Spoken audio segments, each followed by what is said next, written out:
Good evening. Welcome to tonight's subcommittee meeting. My name is Councillor Paul Alexander, and I'll be chairing tonight's meeting.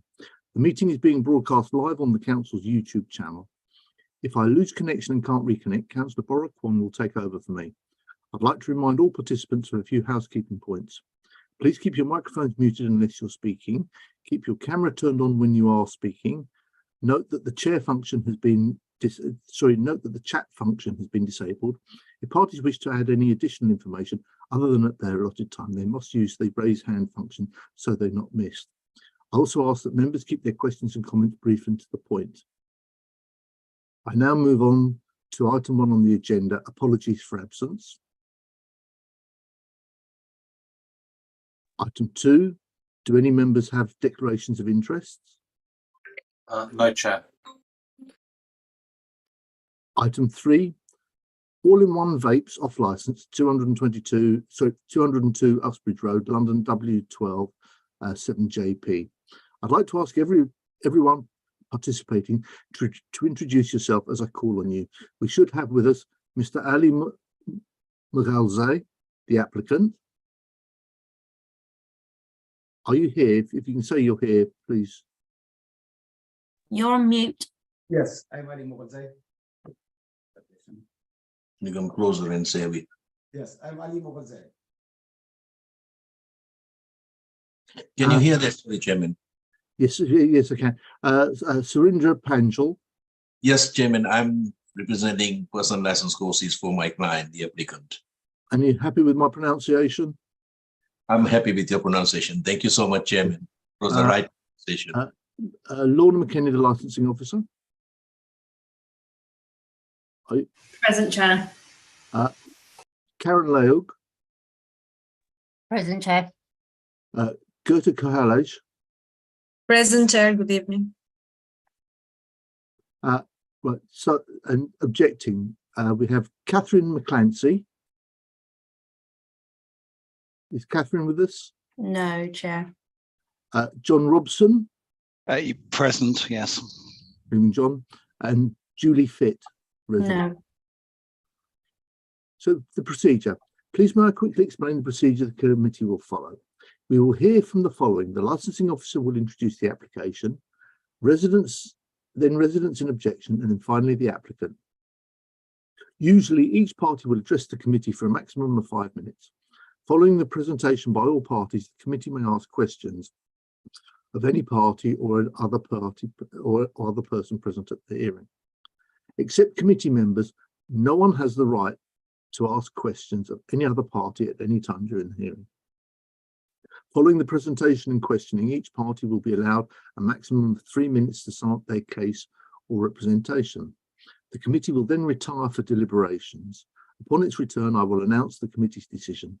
Please keep your remarks as concise as you possibly can. The presenting officer, can I ask the licensing officer, Lorna McKenna, to introduce this application, please? Thank you, Chair. On the 8th of August 2023, Personal Licence Courses UK submitted an application for a new premises licence on behalf of Mr. Ali Mughalzai, the applicant, to be granted in respect of the premises known as All-in-One Vapes Off Licence 202 Uxbridge Road, London, W12 7JP. The applicant has applied for a new premises licence for the sale of alcohol off the premises, and the premises will be operating as a grocery/vape shop and off licence. The licensable activity which has been applied for is as follows: the sale of alcohol off the premises only, Monday to Sundays between the hours of 8 AM and 11 PM, and the opening hours of the premises Monday to Sundays between the hours of 8 AM till 11 PM. The applicant has proposed a number of additional steps to promote the 4 licensing objectives if the application is granted. And on the 9th of August 2023, the licensing section received comments from Trading Standards with an invitation to replace the condition 5 in the operating schedule relating to staff training with 3 further conditions should the application be granted. The copy of these 3 conditions can be seen on page 46 of the report.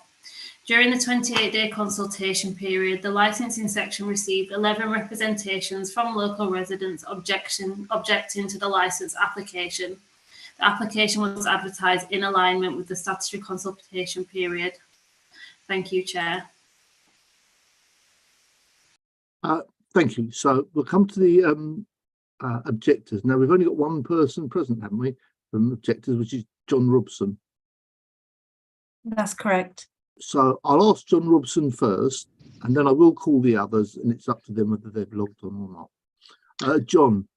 Yes, thank you very much. I'll be brief. I'm a long-standing resident of what the estate agents now call Caxton Village. In other words, easy walking distance of the area. Bluntly, I'm not given to hyperbole, but in the last couple of years, there's been a very significant increase in antisocial behavior in the area associated with street drinking. Very often, the people who are drinking are also drug taking. The two together make a very, very toxic atmosphere, also attracting dealers to service their need into the area. What is tending to happen is quite large and aggressive groups of men are congregating. And this is in my residential area. The Green, I'm afraid, has become a complete no-go area. Quite simply, I and other residents would like to see the number of people selling alcohol for takeaway reduced to an absolute minimum, because a significant proportion of the alcohol is consumed in public places, and that is associated, as I've already described, with groups congregating, behaving antisocially, quite noisy. One of my neighbors actually had to call up a neighbor to escort him into the house because she found 8 men parked in front of a house yesterday. There's nothing personal against the applicant. Everyone has got a right to have a business, but bluntly, we just don't need any more people selling takeaway alcohol 7 days a week, 8 a.m. to 11 p.m. in the area is the gist of my objection. And I know, my neighbors have similar objections.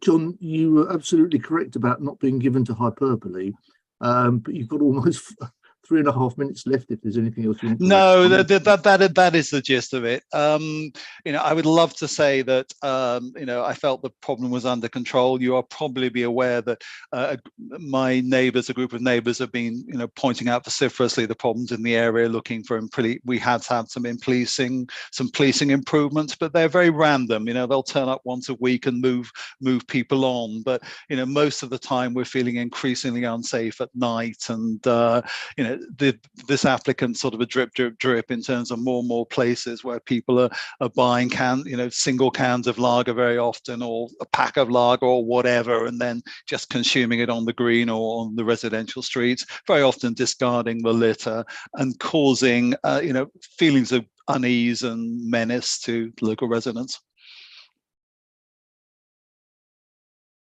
Okay, John, if you're finished, I will then go to call Catherine McClancy, please.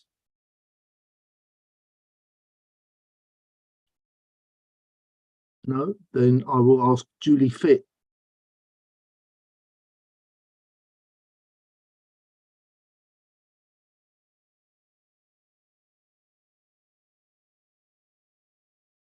Okay, in that case, I will go to the applicant, and I'll ask Ali Magazal and or his agent Surinder Panchal to speak.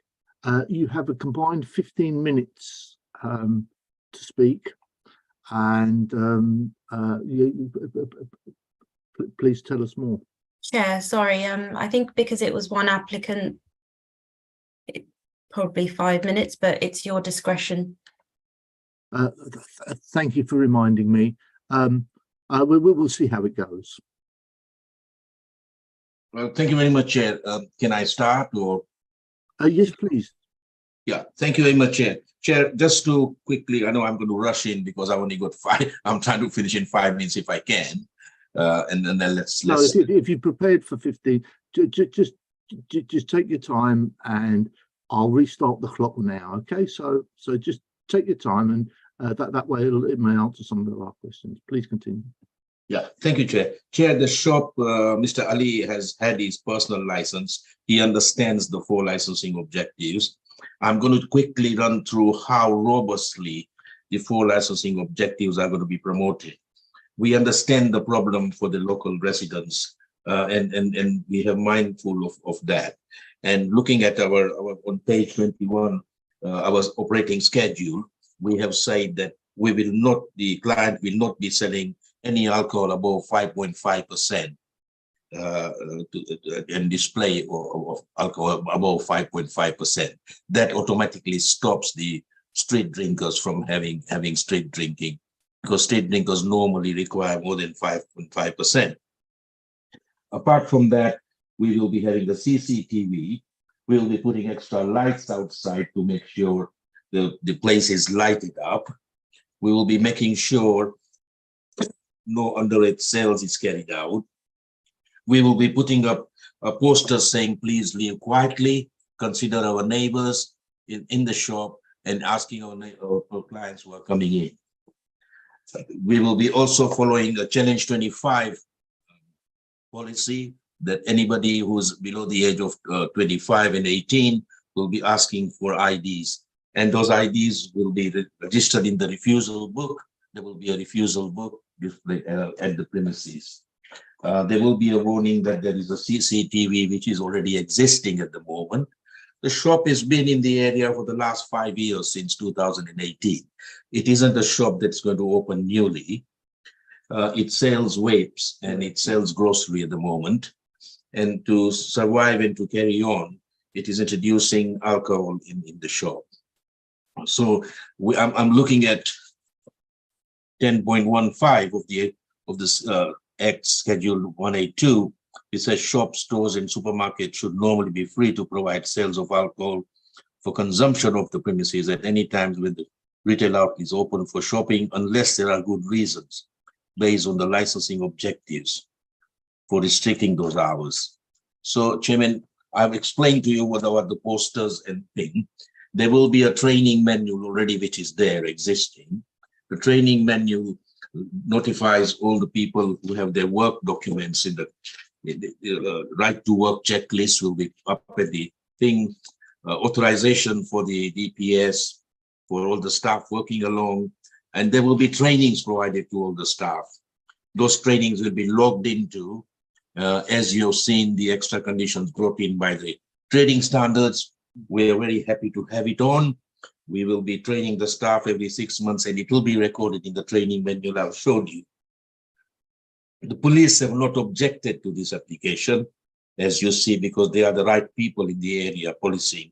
And you have heard from the neighbors that the policing has increased, and so hence they have not objected to the application.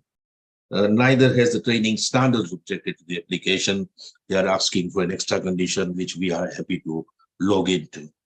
My client has also agreed with the training standards that he will undergo training, which is provided by the council, by Mr. Douglas on occasional times.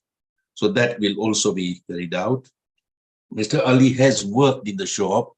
He does understand the local people who are using the shop, and he understands that he can control the crowd, or if there is, he understands who the people are at the shop. The shop will be having all the conditions complied with. And if you see on page 21, on our operating schedule, the incident book will be present. The training shall be carried out. All the alcohol shall be purchased from AWRS registered cash and carry wholesalers. So, Chairman, we feel that having robustly promoting the full licensing objectives and the shop being there, we are happy to endorse the conditions laid out by the police. We feel that the license be granted at this stage to carry on the business. I have said to you about 10.15, and I'm also bringing in for 14.19 of the legislation, which says there can be confusion about the difference between the need for premises and the cumulative impact. It isn't on a cumulative impact area anymore, and need concerns the commercial demand for another pub, restaurant, or hotel, and is a matter for the planning authority and for the market. This is not a matter for the licensing authority, as we have heard from the premises objectors that we do not want another off license. So need is not something that we're a little bit asking the committee to look in when they are making their decisions. So Chairman, that's our presentation today. I'm happy to take any questions. I'm happy to answer anything that you wish to let us know. Sorry, we can't hear you, Chair. You're on mute, Chair. Thank you for finishing so quickly and being so succinct. Thank you. We'll now move to the committee questions, and I will ask members of the committee if they have any questions.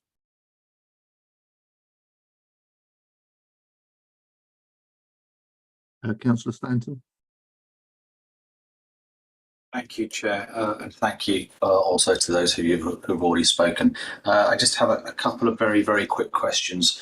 It's a question to the applicant. Sorry, it may be that I didn't quite catch what you said when you said about what the shop was already selling. Could you just describe that in a little bit more detail, please? Yeah, the shop is existing at the moment as selling vapes. It's just vapes. Okay, so I thought you said it was selling something else as well.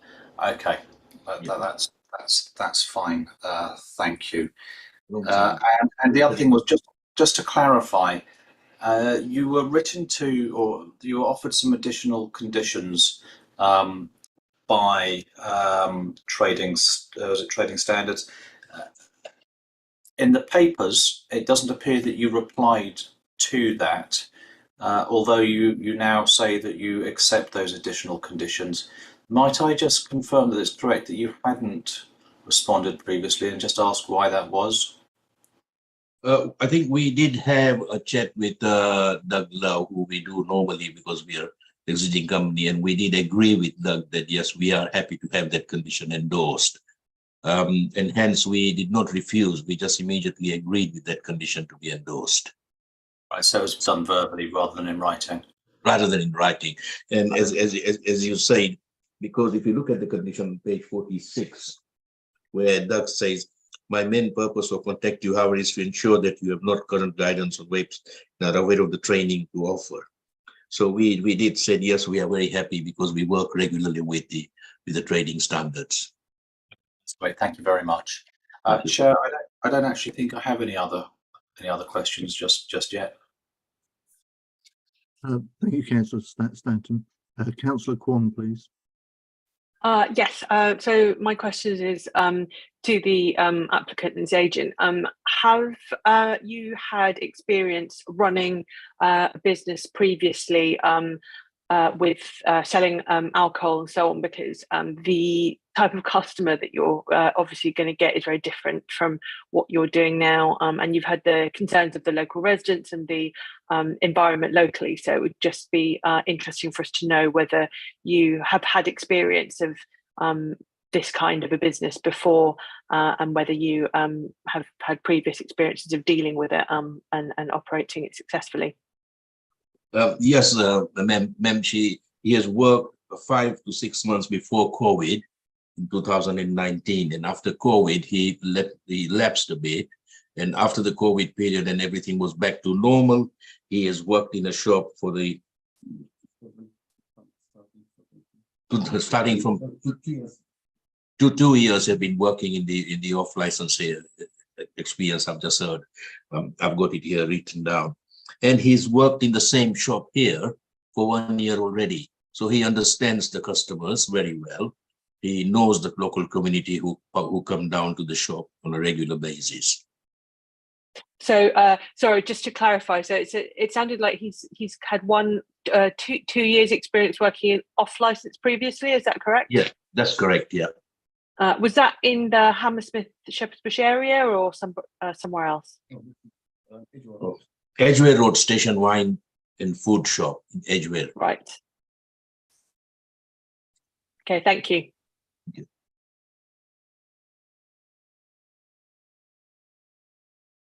Sorry, Chair, no further questions from me. Thank you. I have a couple of questions, if I could ask the applicant. Do you have problems with shoplifting in your area, and are you aware of this shoplifting phenomena that we hear about in the news? Shoplifting in the area, in your shop? Lifting. Shoplifting. Yeah. Do you have people coming to shoplift in your area? No. Do they do any shoplifting in your shop? No. Can you answer? Yeah, no, sir. And if you had somebody who went into some other store and stole alcohol, and they offered it to you in your shop at a cheap price, how would you deal with that? No, I refuse. I never do like that to buy from somebody alcohol. So okay, so the shoplifters are not going to get any assistance from your premises. No, sir. That's very reassuring to hear. If I could just ask John Robson quickly. John, are you still with us? Absolutely. John, I did listen to your concerns, and as a resident of the borough in a different part, I can very much associate with the sorts of concerns that you're mentioning. Have you spoken to local councillors about this, or to the local council itself about what it can do to try and alleviate some of the problems that you're encountering?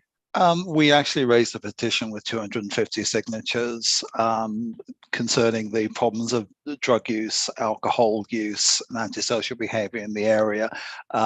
We also raised the issue of parking and abuse of blue badges. There has been some movement on the parking issues, but I think we've been a little bit disappointed that there hasn't been more action on the other issues: the drug dealing, the drug taking, the alcohol, the litter, the groups congregating, and antisocial behaviour. If there is an effective mechanism for doing this, I'd be delighted to hear from it. I mean, we've actually set up a residents group because of this. We're constantly exchanging messages on what's going on. So we had some fly tipping yesterday. As I mentioned, we had a group of people congregating outside a resident's house. Were you to come down tonight, I would probably be able to show you somebody both intoxicated and consuming Class A drugs within the local area. I mean, just to perhaps add that the police didn't object to this. I note that, but we have no regular local beat officers. We did get for one time a sergeant sort of associated with the area, but he's been moved on. So we don't have a regular policing of the area, keeping an eye on premises. Thank you for telling me that, John. Can we see if we can do something about that? Licensing, can you make sure that we have, the committee has the residents' details so we can get in touch with the council departments for them outside of this hearing, please? I mean, maybe if I can just perhaps comment something sort of germane to the discussion. I noticed the larger stores now increasingly have security guards, so which kind of frightens away people clearly intoxicated or under the use of drugs. The best one in the world, the smaller stores like this, can't provide that level, to deter people. Thank you very much, John. I've got no further questions. Councillor Kwan, Councillor Stanton, do you have any further questions? No, not from me, Chair. Okay, then. So we'll now move on the agenda, and I will ask the applicant to sum up, please. Thank you very much, Chair. Chair, we have looked at the concerns. We do understand John's problems regarding parking and that. And if there's anything that our clients can help, we'll definitely look into that. As regarding to the nuisance, we do not want to deal into drugs anywhere at this shop. So that will be something that we are not going to be dealing in. But if there is any help that John and the local community need from us or from my client, we will be very willing to help in that. Because normally at this shop, most of the clients are aware, and most of the clients having vapes now these days and changing from cigarettes to vapes, they are very local people that the clients, we understand and we know them. So if there's anything John needs help from us, we are very willing to help them through. But we make sure and we'll assure local people or local neighbors that we will be making sure 4 licensing objectives are thoroughly promoted robustly, and the business be increased so that we can trade in a better manner. Okay, thank you very much. Have you finished? Yes, I have, Chairman. Okay. So I'm getting the tongue tied. Thank you very much. And the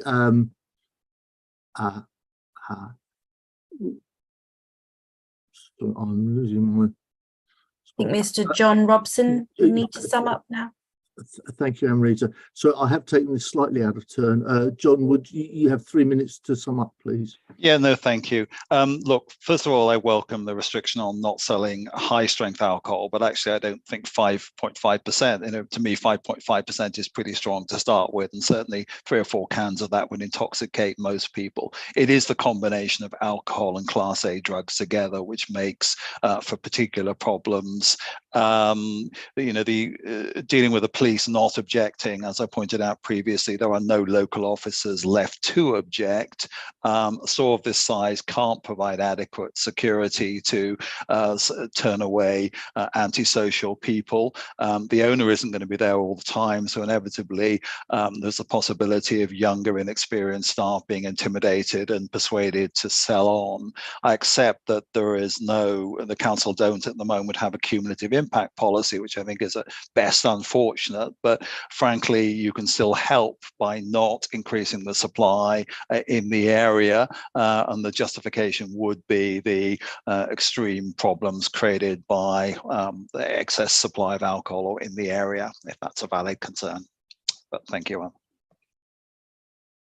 Thank you very much, John.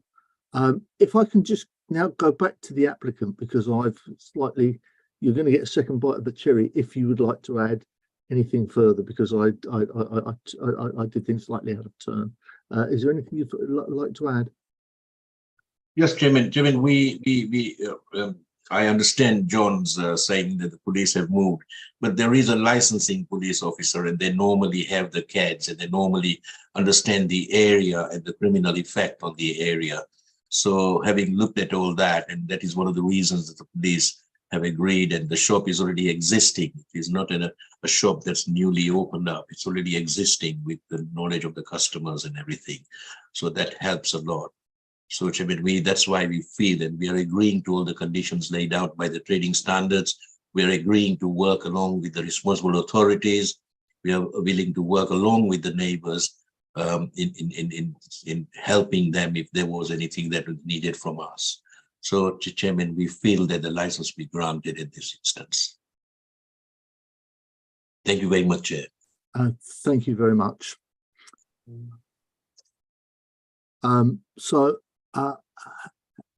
Having completed the summing up,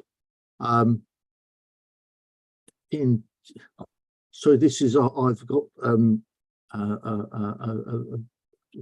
sheet missing from my notes.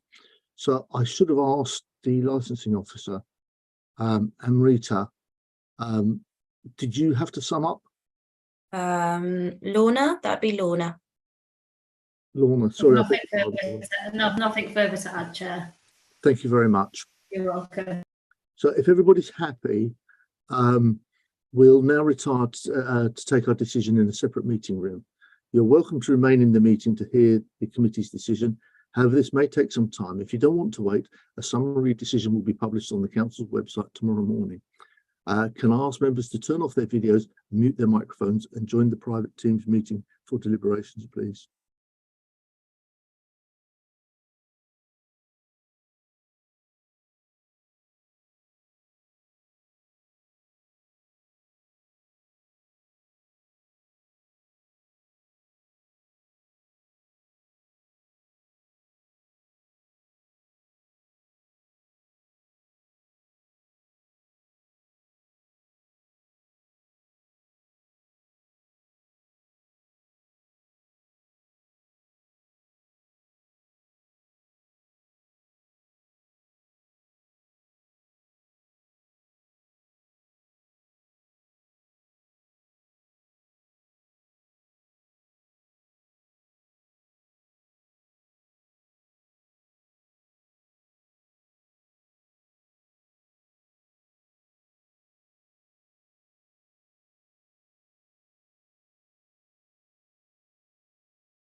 Ready when you are, Chair.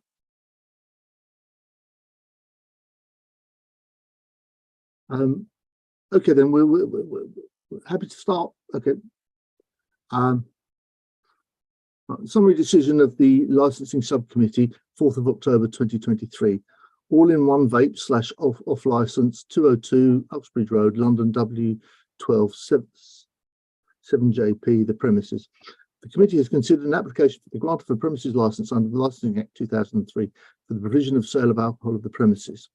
In summary, the committee has decided, after taking into account all of the individual circumstances of this case and the promotions of the 4 licensing objectives, to grant the application as follows: the sale of alcohol off the premises only, Mondays to Sundays, 8 o'clock to 11 o'clock. The opening hours of the premises are Monday to Sunday, 8 to 11 o'clock.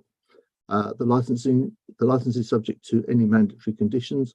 The license is subject to the conditions volunteered by the applicant in the operating schedule as amended by the committee. The license is subject to the conditions imposed by the Trading Standards Officer and agreed by the applicant. The license is also subject to one condition imposed by the committee: single cans or bottles of beer or cider shall not be sold. The license becomes operational with immediate effect. If problems are experienced, then an application for review of the premises can be made. A copy of the committee's full decision, including its reasons and the full text of its conditions added to the license, will be sent to the parties forthwith. If the applicant is unhappy with the decision, they are entitled to appeal to the Magistrates' Court within 21 days from the date of the notification of the full decision. This is Licensing Subcommittee, 4th of October 2023. Good night. Thank you very much, Chair. Thank you.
Hi, can you hear me? Can I just ask who DZL is?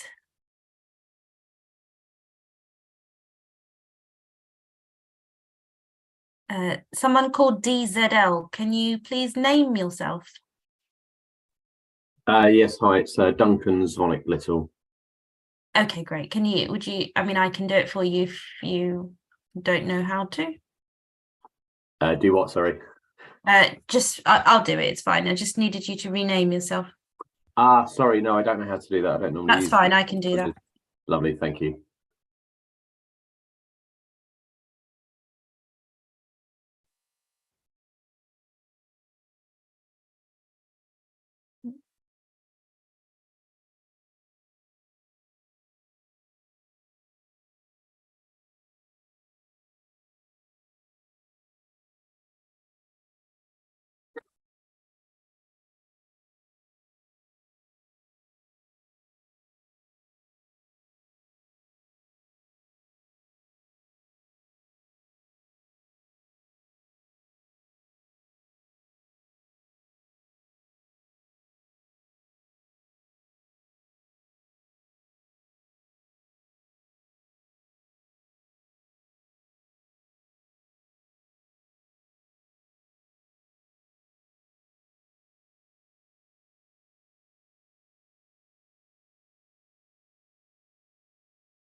Yeah, can you hear me?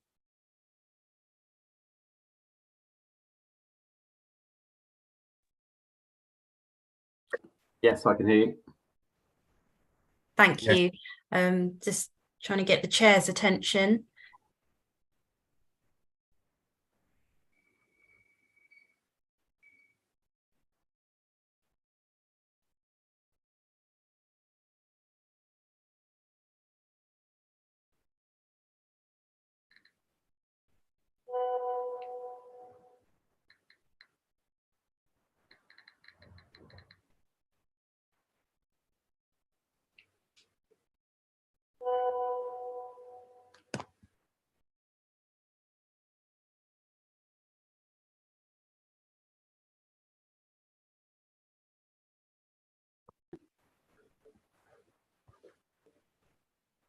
Chair, just to let you know, I think Council. Oh, she's here. I'm just going to let her in. Councillor Kwan.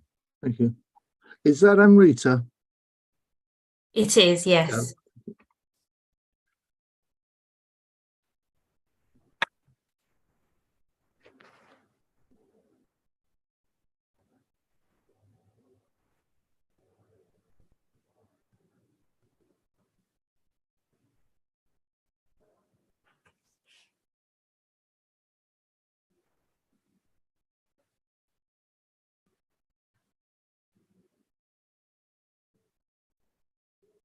Hi, we've just had somebody called Zoom user join. Can I just ask for you to confirm who you are?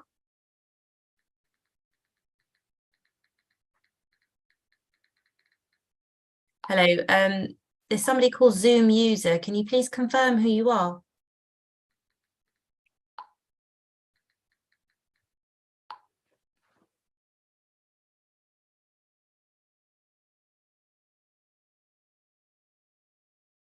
Chair, we've got somebody called Zoom user. We need them to confirm who they are.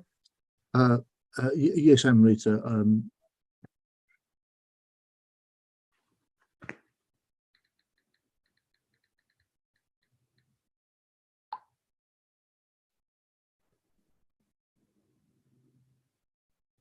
Good evening. We can't start until we identify who one of the people who've joined us, and it's come up with the name Zoom user, and the council's governance officer needs to know who that is.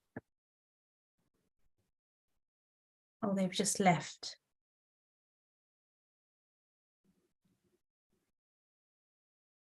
Is it possible to work out who it was by deduction? Well, it could be Sheena Lennox, because it's the only resident we don't have on the list, but it's hard to tell, but they've left now.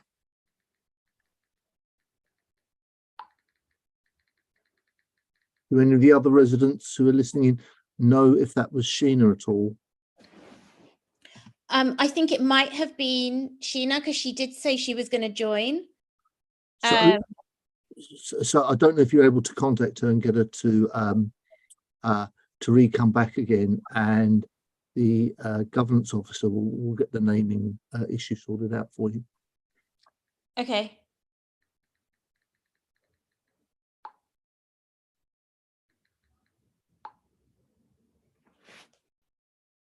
I'll just give them another minute. Okay.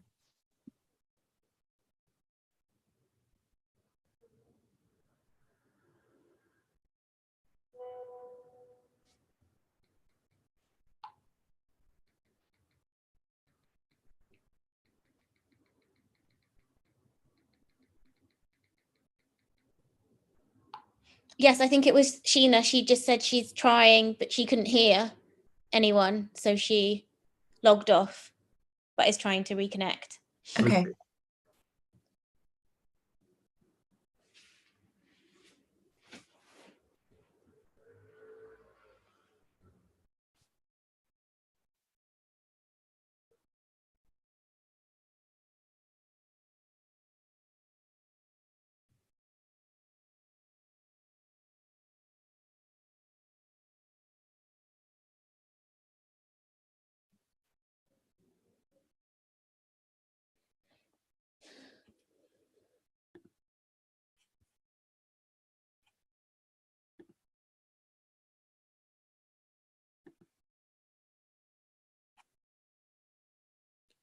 And Rita, it's coming up to almost 5 minutes past 8, so perhaps we better start. Okay. And if you would assist the resident if she needs it, as and when she tries to log back on again. Okay, thank you.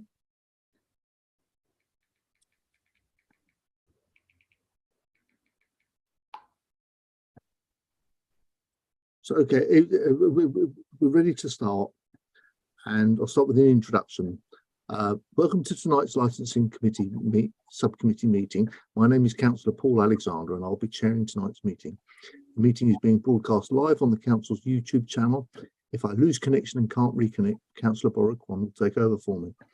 I'd like to remind all participants of a few housekeeping points. Please keep your microphones muted unless you are speaking. Keep your camera turned on when you speak at the hearing. Please note that the chat function has been disabled. If parties wish to add any additional information, other than at their allotted time to speak, they must use the raise hand function so that they are not missed. I also ask that members keep their questions and comments brief and to the point. I now move on to item 1 on the agenda, apologies for absence. No apologies. I will move on to item 2, which is declarations of interest. I have to say I was contacted by a local resident, and I believe it was in connection with this hearing. I didn't read the correspondence, but I passed it to the other ward councillors. I'm happy that I've not been influenced, and I can take a fair and even-handed decision in this matter. Are there any other declarations of interest? No, Chair. Item 4, the Sands End, 135 to 137 Stephendale Road, London, SW6 2PR. I would like to ask everyone participating to introduce yourself as I call on you. We should have with us Richard Maslin, the applicant. Good evening. I'm Richard Maslin. I'm the property director for Fulham Brewery. Thank you. And you're the applicant? That's correct. Yeah. Duncan Little, also the applicant? Correct. Tim Shield, the applicant's agent? Correct, yes. Tim Shield from John Gaunt and Partners, the solicitors that lodged the application on behalf of the applicant. Talis Duarte de Menes, the premises manager? It is not here, but we have the 2 representatives from the applicant, so we're happy to proceed. Lorna McKenna, licensing officer? Present, Chair. Karen Leo, licensing administration team leader? Present, Chair. Gerta Hurlejat, the council's legal officer? Present, Chair. Good evening. Sheena Lennox, I think she's having some problems logging in, and if she does succeed in logging in, then we will hear her. And Louisa Morrow, resident. Have I pronounced your name correctly, Louisa? Yes, that's correct. Here. I'll explain the procedure. Before we consider the application today, I can confirm that in addition to the main agenda, a supplementary agenda was published on the 2nd of October 2023. Please may I quickly explain the procedure the committee will follow. We will hear from the following. The licensing officer will introduce the application, residents in objection, and then finally the applicant. Usually each party will address the committee for a maximum of 5 minutes. Following the representations by all parties, the committee may ask questions of any party or each other. Following the presentations by all parties, the committee may ask questions of any party or other persons present at the hearing. Please note, except committee members, no party has the right to ask questions of any other party at any time during the hearing. Following the presentation and questioning, each party will be allowed a maximum of 3 minutes to sum up their case of representation. The committee will then retire for deliberations. Upon its return, I will announce the committee's decision. Please keep your remarks as concise as possible. I now move to the presenting officer. Can I ask the licensing officer, Lorna McKenna, to introduce this application, please? Thank you, Chair. On the 10th of August 2023, John Gaunt and Partners submitted an application on behalf of Fulham Brewery Limited, the applicant, to vary the premises licence in respect of the premises known as the Sands End, 135 to 137 Stephendale Road, London, SW6 2PR. The premises currently benefits from a premises licence which permits the following licensable activity: the provision of late night refreshment indoors Monday to Sunday from 11 p.m. till midnight, the performance of live music indoors Monday to Sunday 10 a.m. till midnight, the playing of recorded music indoors Monday to Sunday 10 a.m. till midnight, and the sale of alcohol on and off the premises Monday to Sunday 10 a.m. till midnight. The opening hours of the premises are Monday to Sunday from 10 a.m. till 12:30 a.m. The applicant has applied to amend the layout of the premises plan and increase the area of licensable activities to include the first floor area of the premises. There will be no change to any of the existing licensable activities or time which are currently permitted. The applicant has not proposed any additional steps in the operating schedule to promote the 4 licensing objectives if the application is granted. The premises licence is already subject to 28 conditions, which can be seen on pages 63 to 67 of the committee report. During the 28-day consultation period, the licensing section received 4 representations from local residents objecting to the licence application. The application was advertised in alignment with the statutory consultation period and guidance. Further to the main agenda, there has been 3 items of supplementary agenda which were submitted on the 2nd of October 2023 by the applicant's representative and circulated to all parties on the 3rd of October 2023.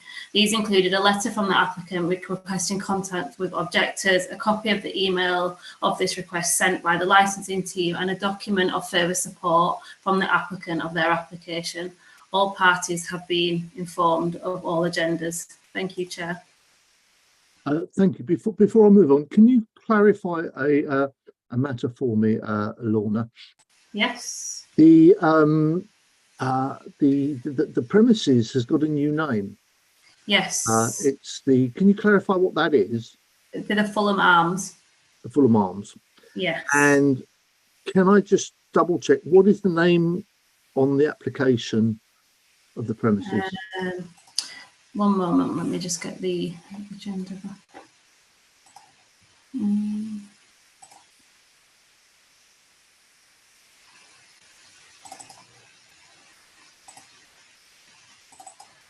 Sorry, one moment, I'm just loading. The Sands End. The Sands End. Mm-hmm. Okay, so if we grant a license, what will the name be on the license? But the name can be changed to the Fulham Arms because it's a premises address that is licensed. So the name of the premises they would change to the Fulham Arms as requested. Okay. All right. Thank you, Lorna. Now, if I can move on to the objectors, Louisa. Yes.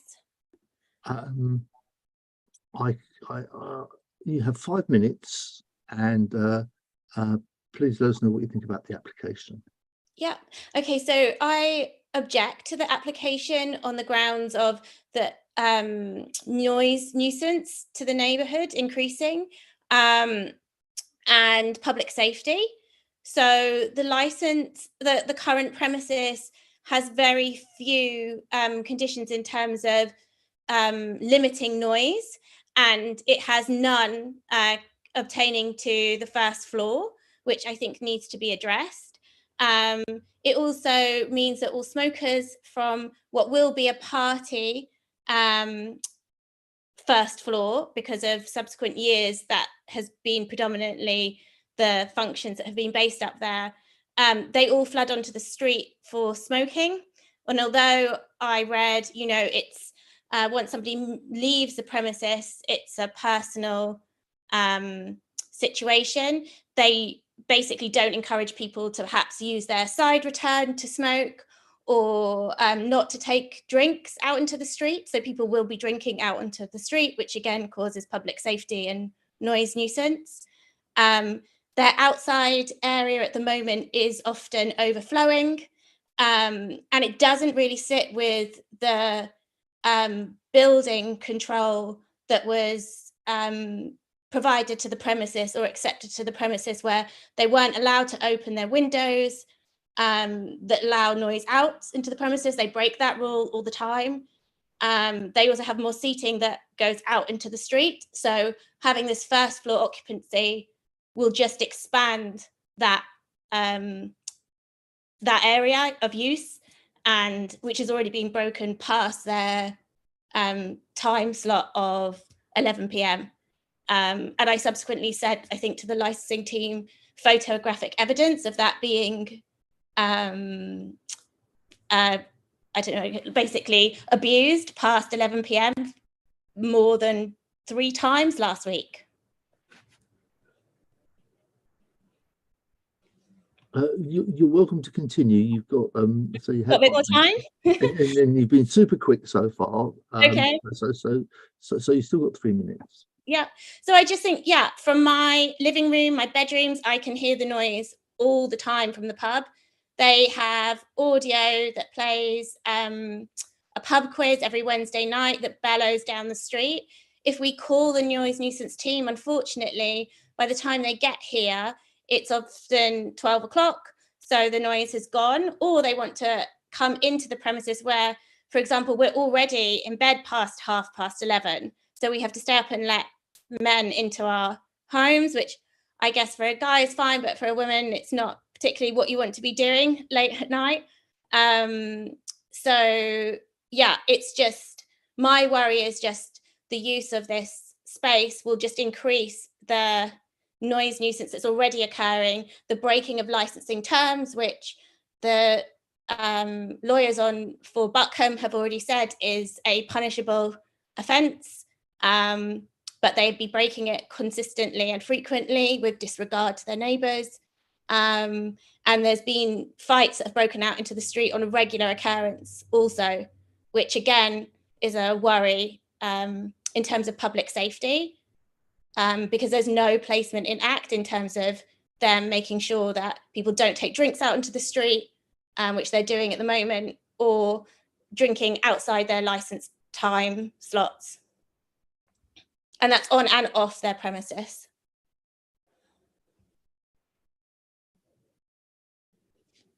Have we got any more time? Do you still want me to go on? You've got another minute, but you don't have to use it up. Yeah, and also I think that the pictures that they sent were misleading. So I've actually visited the bar. It's fully built. It has alcohol behind it and a cash register already, prior to there being any allowance or like this bill being passed for them to use it. There's no big table opposite the bar. It's bar stools with an open area. So again, it's really built for party functions and drinking, not necessarily eating in a civil manner. And I think I'm done now. Thank you very much. Is Sheena Lennox with us now? Hi, can you hear me? Good evening, Hello. Sheena. I'm glad you were able to Hi. get your equipment working. Yeah, sorry, I've got it on my mobile, so apologies for the view. Okay, if you're ready, then we'll give you 5 Yeah. minutes. Okay, so I'll give you a bit. I mean, I object, like Louisa. I live on the first floor in a first floor flat, and very close to the pub. I've lived here for nearly 10 years and it's been consistent. I've got 2 children who've kind of grown up with it. When we first moved in, I just want to go back a little bit because this is just to explain how stressful it's become for me. So when they were really small, I mean, the pub used to be ridiculous and the noise was so bad that I had to pay to get secondary glazing in my children's bedrooms because they couldn't sleep. The complaints that I've made over the years, I cannot tell you. I mean, it's been so frustrating every time we have a new manager. So I will manage to get somewhere and get them to bring the customers in eventually after a lot of complaining, and then a new manager will step in and that will go out the window. So then I go back to square one. I don't know how many times I've had to speak and call up over the years at night time. I don't sleep because my bedroom is right near the pub. I have to sleep with a fan on to block out the noise. My children we can't, in the summer, we can't have the windows open. It's just a no-no. And I know I'm not the only one. I know my downstairs neighbour feels the same, and a few other neighbours, but they just won't complain. They just won't do it. I think it's different when you've got children. You know, I'm okay. You know, I will. You know, I'm fine not sleeping, but we wake up at 5:30. You know, I have to get these children up to go to school, and no one is listening. I will call the pub, I will call environmental health, but like Louisa said, by the time they come out, they've already gone. Over the years and recently, there's been fights outside that woke me up, and I called them after. I called the Fulham Arms straight away, and I said, look, come on, bring them in, because I think at that time, maybe it was 11, can't remember, I was half asleep. No one listened to me. No one listened to me. I'm just so tired. I'm so stressed with it. I mean, it's made a major impact on my health because I don't sleep until they've gone. And the only respite I had recently is when they were building. So yeah, it's just been really tough, really stressful. And it's like I've got used to the lack of sleep now. And like I say, I have to sleep with a fan on to block out the noise. It's just not right. It's not right at all. And it's so frustrating that I'm calling up and I'm like pleading them, please, can you bring people in? And they don't, you know, either they don't listen, they don't care. Quite a lot of times, a few times over the past, they've hung up on me on the phone when I've called them in the middle of the night. Yeah, that's just some of it. I mean, and then when you get people standing outside having cigarettes, I have to constantly have my blinds closed because they're so close to me. They'll go, the customers will go to the other side of the street to have a drink where the sun is, outside people's doors, not even near the pub, not even on the same side. It's just disrespectful. I've had glasses broken outside my door. I've had bottles on my neighbour's wall, and they're Muslims. I've had people banging on my door as they're leaving. I've had bottles thrown, and these are all things that have happened in the past. Bottles thrown in my door. Well, the list goes on. And then when they leave at night to get their taxis and their Ubers, that's a whole nother thing. You've got people screaming down the road, arguing down the road, fighting down the road. Yeah, sorry, I know I went on a little bit, but yeah, I feel really strongly about this, and I disagree with them extending and using the upstairs, obviously because I'm on the same level, and it's just going to be a nightmare for me because even when they've had Christmas. So you're coming up to your 5 minutes. Okay. If you want to just summarise. Yeah, no, I disagree with it, and I really hope that something gets done about this, because I can't have any more disturbance. And you'll have a chance to sum up your thoughts later on. Okay, thank you. Now, coming back to the agenda, I'll ask Richard Maslin, Duncan Little or Tim Shield to speak. You have 6 minutes in total, but I can appreciate there are going to be some logistics between having 3 of you in different locations at the same time. So we'll try to be as... Sorry, Chair, it's 10 minutes. They have a total of 10 minutes to speak. So I do beg your pardon, that's me on the wrong page, and I apologise for all of that. You have 10 minutes. So thank you. Then the way I propose to deal with the matter is if I go through the application and speak on behalf of Mr. Maslin and Mr. Little, and then if you have questions following on from that, or they have comments to add on, perhaps they will deal with that, or you can ask them questions. I have, as you know, submitted a written submission which deals with law and has some documentation, and I will refer to that. I won't go through that in detail, but it stands as the purpose of the application. can I say at the outset, this application does only relate to changing the licensed area on the first floor. And a lot of the comments in relation to hours, outside area, conditions, none of those conditions or restrictions are sought to be altered, and the premises is licensed and has been licensed for many years. And this is not a review of the premises license. There is, of course, avenue open to them, but you are dealing only with the change to the license, and the change is to bring the first floor within the licensed area. And that is an area that I think has existed for many, many years. And by way of background, my clients, Buckham Brewery, took over the premises at the end of last year, beginning of this year, acquired it, and they operate some 70 to 80 premises, which are very much food-led premises. And part of this application is to give greater facilities for food upstairs in that area.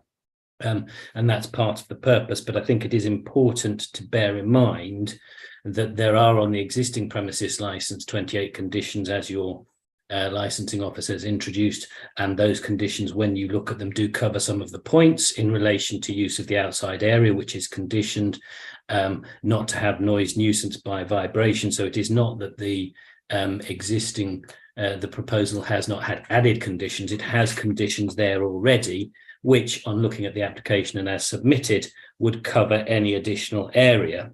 So those are points I would like to make. They are important, that you're dealing with the variation and the impact and promoting the objectives in that regard. The applicant, I have the property director here. What the applicant company has done is taken a premises which was in need of inward investment and have invested a significant sum in both the ground floor and the first floor. So the ground floor has been refurbished, but there is no licensing impact on that or changes. There is no change in relation to the external area. That is to remain as existing, but it is an authorised area, and there are conditions about the use of that. And my clients say that they have complied and will continue to comply with those conditions. So that is extremely important. If I could take you to the supplemental bundle, and I'll just take you through that. And it is important, and the reason the documents are included to show the type of operation, and you'll see that it is on that documentation called the Fulham Arms. Part of the aim of this application is the repositioning of the premises, change of name, and the offer of food. And my clients have included, and I won't go through the menus, but you can see the type of food offering, price point on pages 13 through to page 19 of the bundle has some menus there. And then you have at page 20 through to 24, page 24, some pictures which shows the layout of that first floor and the furnishings. And part of that is as a dining area. But in addition, the website, which I think is just being updated, will show invite to book clubs, local societies, to use as a meeting room, with the flexibility for the facility to have an element of alcohol in the offer being made. It is not to change this into something whereby there will be loud music in that floor. And as you can see with the layout of the furniture, that is, the furniture will have to remain in situ. So it is for around 20 people if you were seated, or up to around 30 if you had some standing. The layout is important, and there is no bar servery going up there. There is a back bar with a coffee facility machine, and it is aimed at meetings during the day and the kind of offer I've said to you, and also as a dining overflow area, and yes, on occasion, private family type functions. The intention is not to operate this as a significant music dancing part of the operation. The premises are, of course, authorised for licensable activities at the moment on the ground floor. So it is aimed to do that. As part of the refurbishment, there has been improvement of the windows and those facilities on the first floor. On the ground floor, the ones to the front don't open, and that's a situation that is not going to change. So that's the rough proposal of what they want to do. Use it during the day, through into the evening in those ways. Now, so far as representations are concerned, you will, of course, have noted that the police the environmental health officer, and in fact, all of your responsible authorities have not made representations. I can tell you that at the early part of the representations period, we were contacted by the environmental health officer, who made a visit down, talked to my clients, and as a result of that has not made a representation. So I think that must be borne in mind. I have to say that, and you will know that your responsible authorities, if they felt there was cause to make representations in relation to the application, they would do so.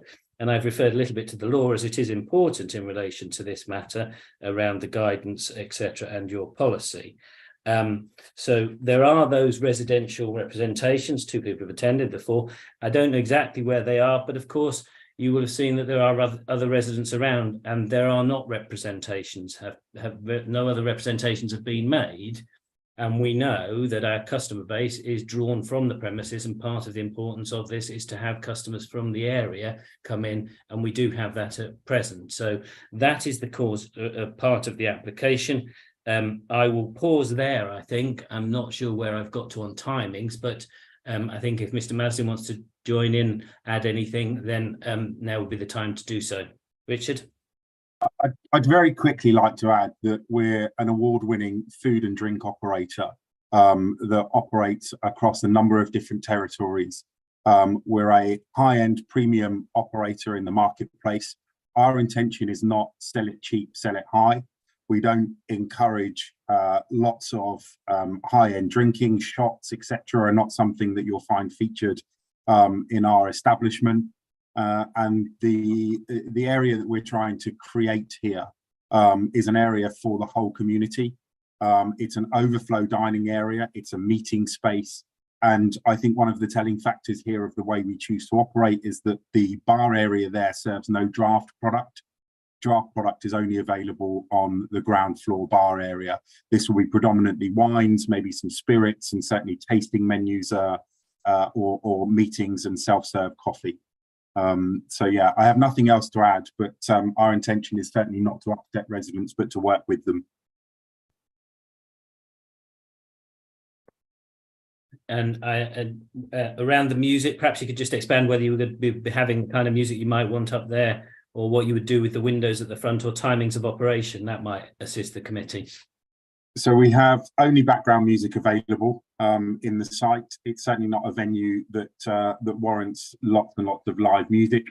And our kind of main key hours of operation would have this business finished by 11 p.m. at night. There certainly isn't an intention to have significant operation going on past that. We have. That's for the first floor. That's for the first floor. That's correct. You know, we have quite dedicated, highly skilled food teams. They're not there to serve into the wee hours of the morning along with that license. So yeah, that would be the intention.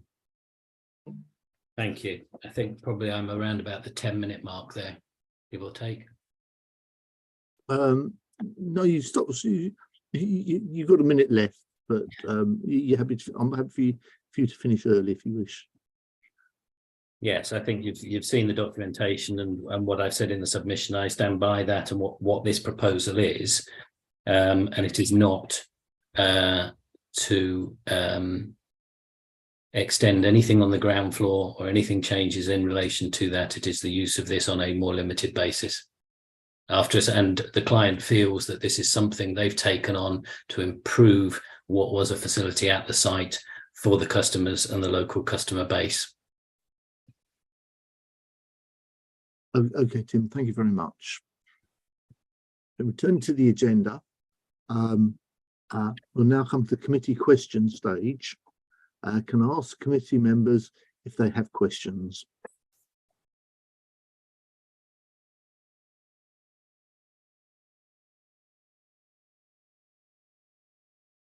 I don't know if Councillor Corn has any. I have a few questions, but I'm happy to go second. Fine, I'll start. Okay. I'll start if that helps, Chair. Thank you, everybody. That's been very helpful. A question to licensing first, please, if I might. I note from the application documents there have been no enforcement actions taken. I was wondering, actually, have there been any actual complaints received over the past 12 months? Well, let's go back a bit further than 12 months, and say before. Sorry, can the applicant remind me, when was it that you took over management of the?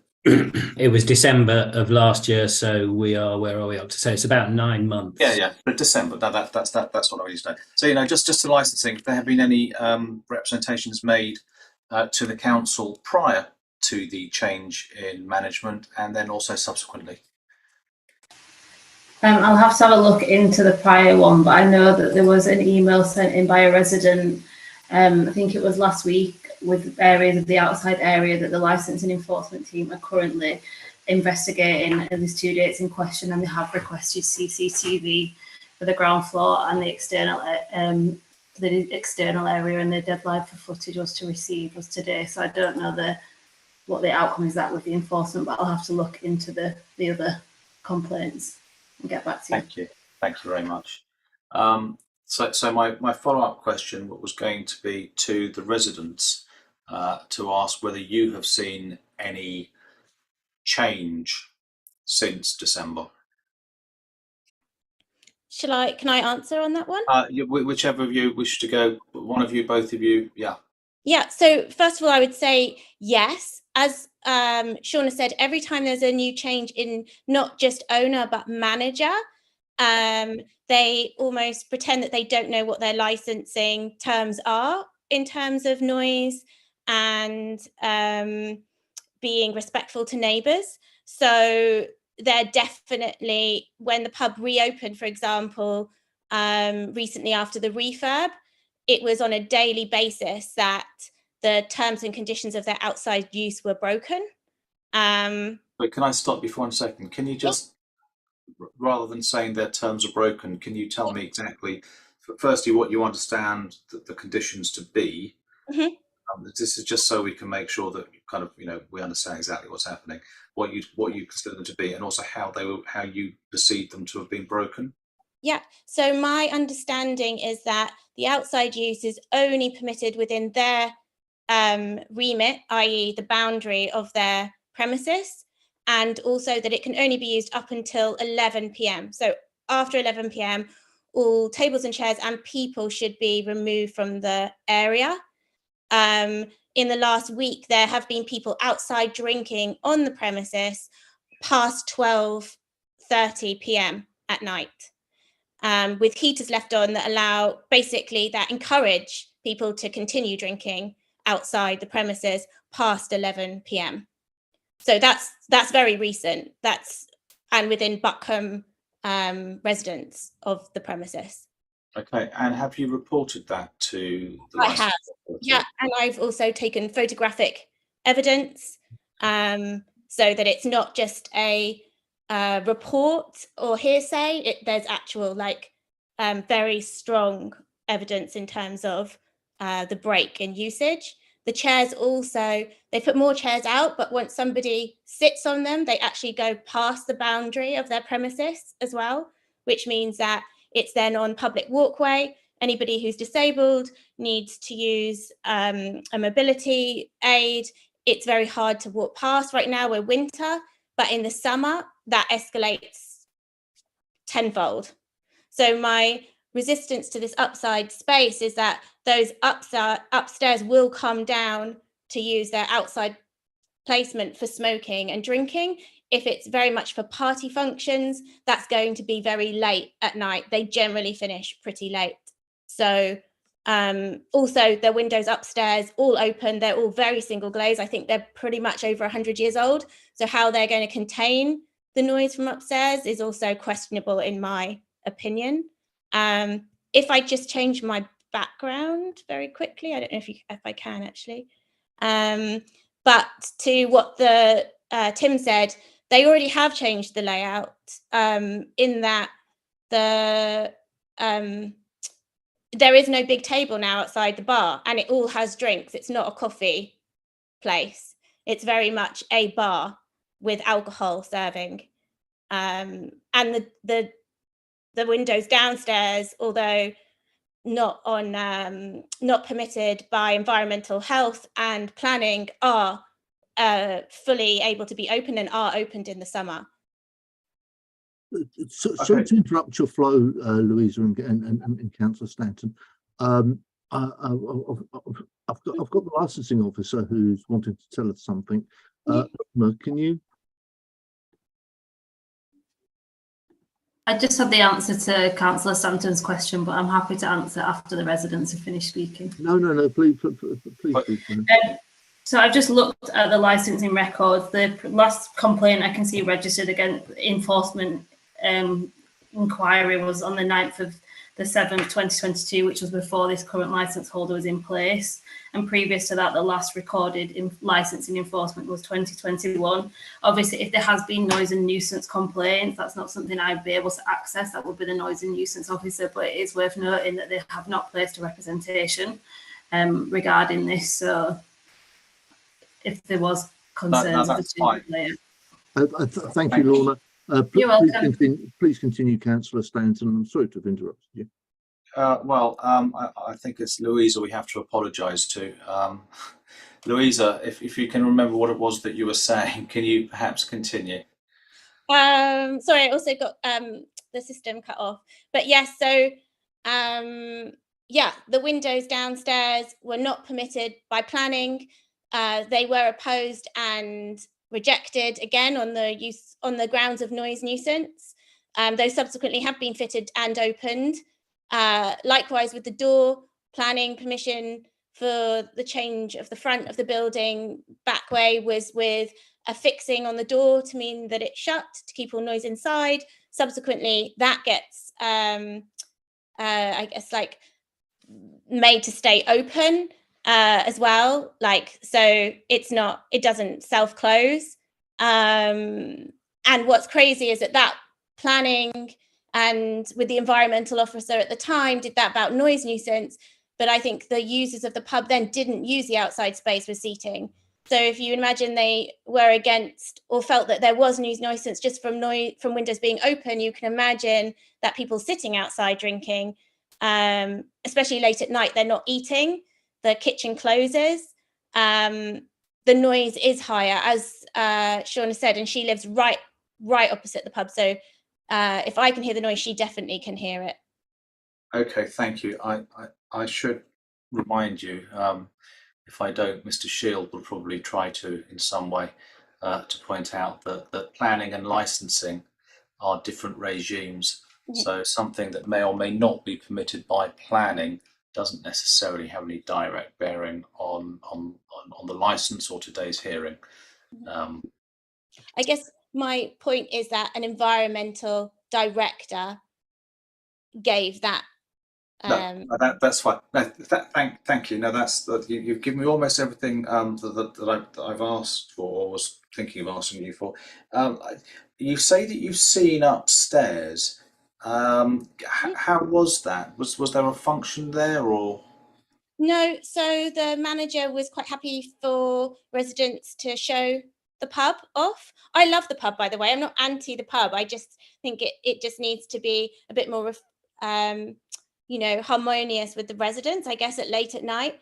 So yeah, I have been upstairs and I have seen the bar. So unlike the photos that have been submitted by the pub themselves, that bar that you see is actually, the back of it is actually shelves full of alcohol. It is not a coffee tea bar, as they kind of tried to allude in this call. And also the big table in front of the bar is actually not there. There are bar stools in front of the bar and then a big wide open area that potentially is used for standing and drinking, not sitting and eating. Thank you. No, thank you. No, I mean, I will confess I also have frequented the Sands End as was a few times in the past, so I am aware of the layout. I think, Chair, I might want to come back, but I think that's all the questions I have just now. Thank you. Councillor Kwon, please.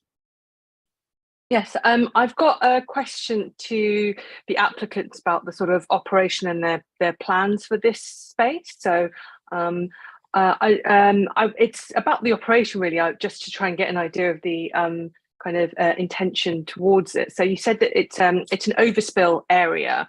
Will you be requiring bookings, or if the pub gets busy downstairs, will you just automatically open that space up? I think I'll ask either Richard or Duncan to deal with the specific. Happy to jump in, and Duncan, please jump in if necessary. But both of those would be the case. So we do take bookings, and we also take walk-ins. If someone specifically requested that first floor space as part of a booking, then assuming that the area was open because the pub was busy enough, we would utilise that for a booked space. But also we would utilise it for simple overflow dining as and when the ground floor became too busy to, hopefully too busy to allow for any more people to come in. This is a little bit about sort of. Sorry to interrupt you, Councillor. Could I ask people who are not speaking to mute their microphones, please? Thank you. Please continue. This is a bit of a businessy question, so you might not want to answer it. But I mean, ideally, obviously, do you have a sort of target percentage for how often you would like that space to be occupied? Because obviously, it could up the takings, but there may be sort of, you might need to staff it, for example. So are you sort of proceeding with this space with a view of, say, having it occupied 3 nights a week, or during the day and 3 nights a week, or is it not as planned as that? It's not as planned as that, and there's a good reason for it. So the space previously was a disused office and a large boardroom style meeting space. It was a real waste of what was available in the building, and from a construction point of view, it wasn't considerably more expensive to convert that element of the building whilst we were converting the rest of the space, with the view that a pub in that type of location really benefits from having facilities that the community surrounding it can use, and not just use for the typical kind of eating and drinking from a pub environment. So the whole point of its conversion was to create a space that's fully flexible. So the bar area is mobile on that first floor area, so it can spin into a buffet style seating area. So if there's a business or a committee or community that wants to use that as a meeting space, they've got a breakout area with a self-service coffee machine.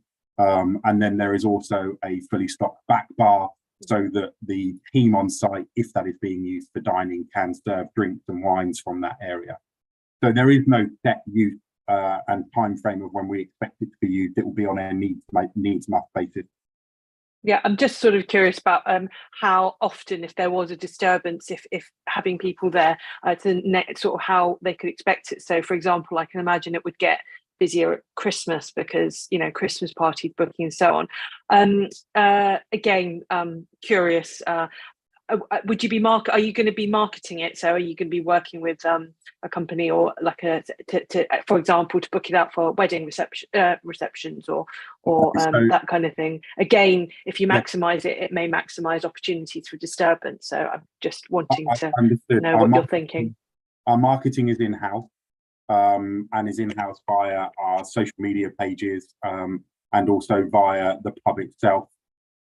It's not sold for large-scale events in any way, shape or form. It's sold for formal birthday parties, for book clubs and for meetings, and that's the intention for that space.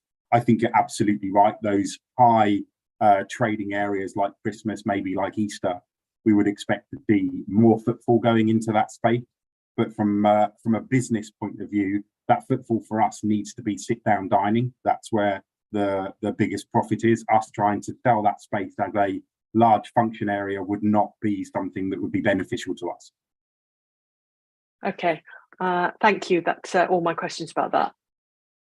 Thank you, Chair.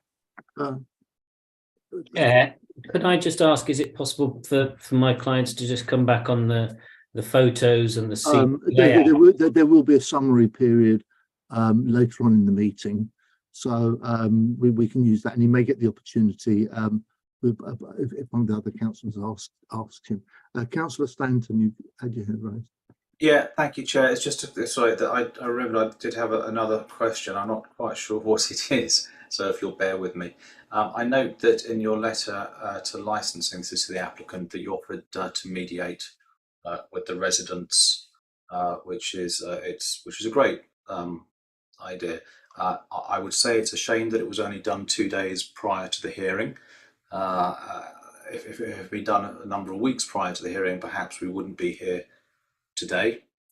And I was just wondering, without kind of breaking the seal of the mediation, what sort of things you thought you might be offering in a mediation?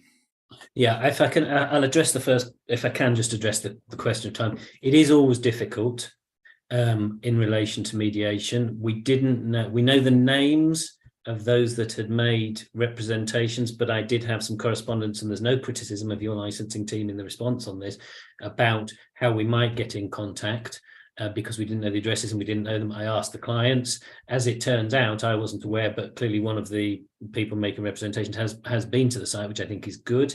So it would have been nice to do it a bit earlier, but it doesn't always work out that way. I think so far as conditions, if you're looking at conditions in relation to the first floor, I think my client, and I'll look to him to confirm this after I finish speaking, but he was talking about, final use of that area up to 11 p.m, which is a pullback, and something around the windows being kept closed by way of a condition, possibly for later in the evening, something of that. And the intention certainly is, and you've heard, for background music, so that would address, I think, the concerns around the type of functions that may take place. And it is an area with a relatively small occupancy for that first floor, and I wouldn't suggest putting an occupancy on it, but in practice it can only be used for a certain number, as I've indicated. And the layout on the photos, I think Mr. Maslin will say that is, you've got two different versions of layouts and it's different options for meeting, etc. But I hope that covers the points, but perhaps Mr. Maslin can come in on that and just see where he's at on that. Thank you. Thank you. Nothing additional to add, Tim. I'm supportive of any sort of mediation with the local community here.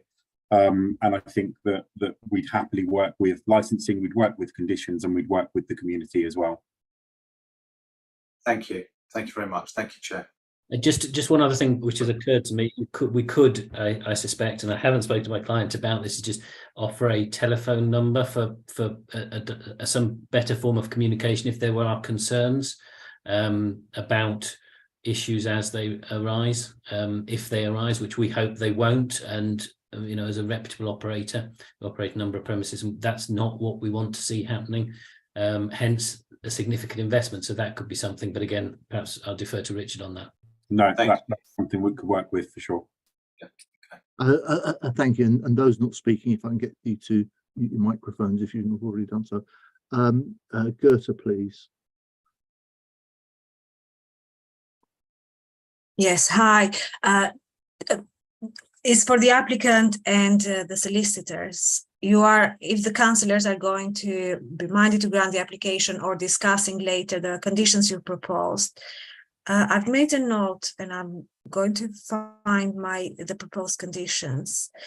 Would you also consider, if the application tonight is going to be granted by the committee, to also include a condition about the doors, external doors, to be fitted with a self-closing device, to be maintained in proper working conditions?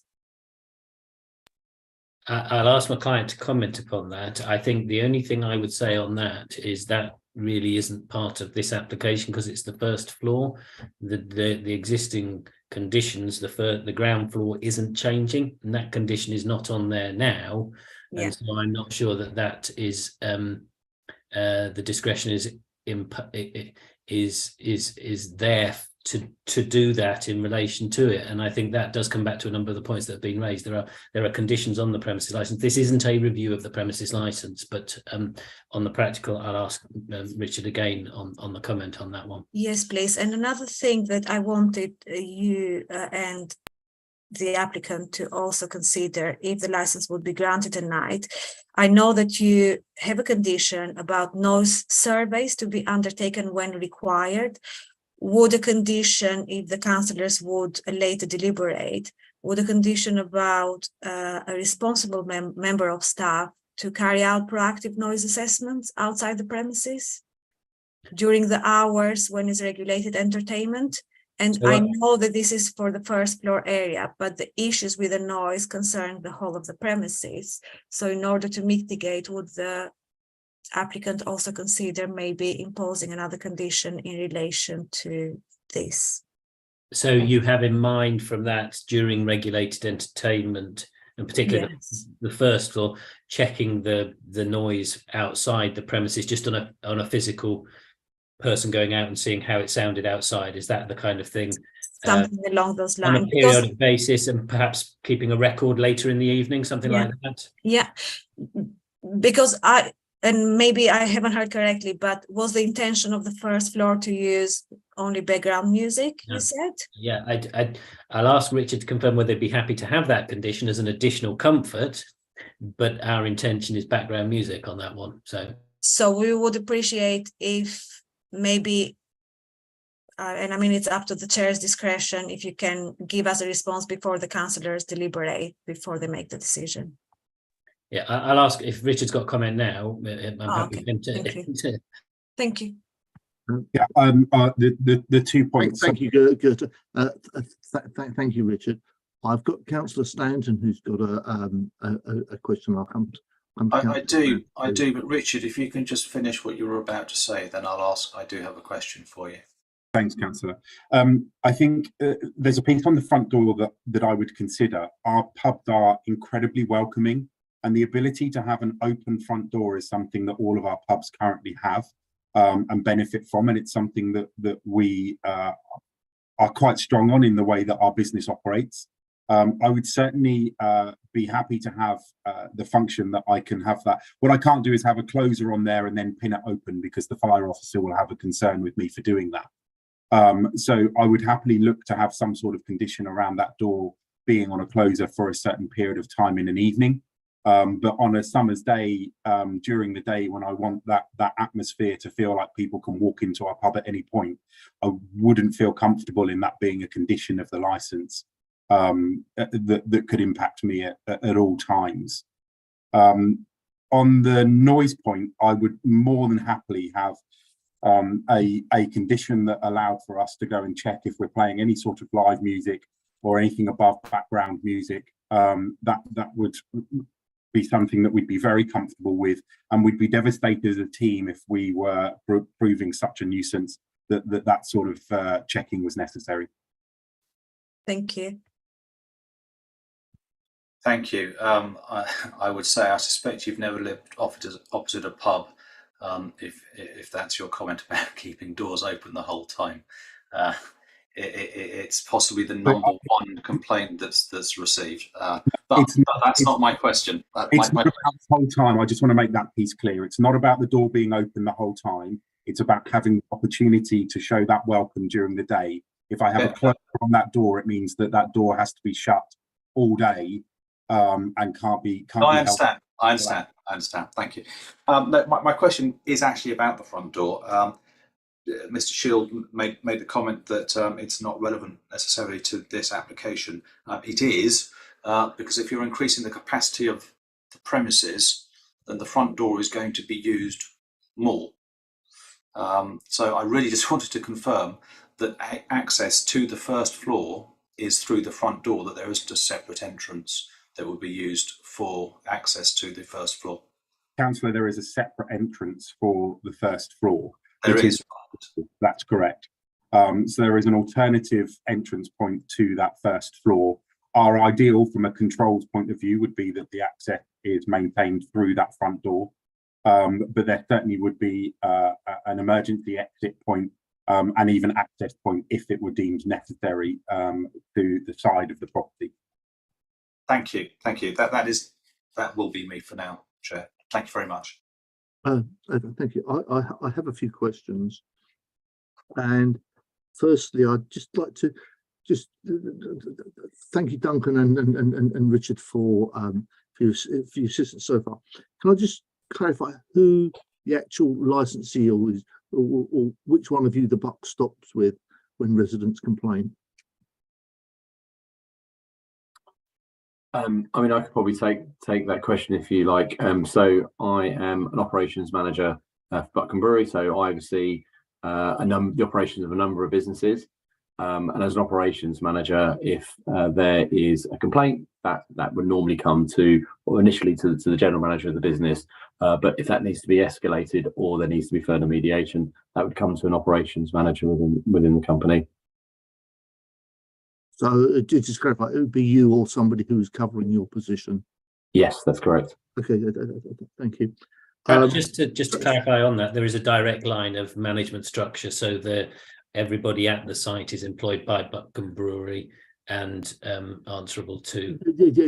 So hopefully my reason for asking that will become a little bit clearer as I go to my next questions.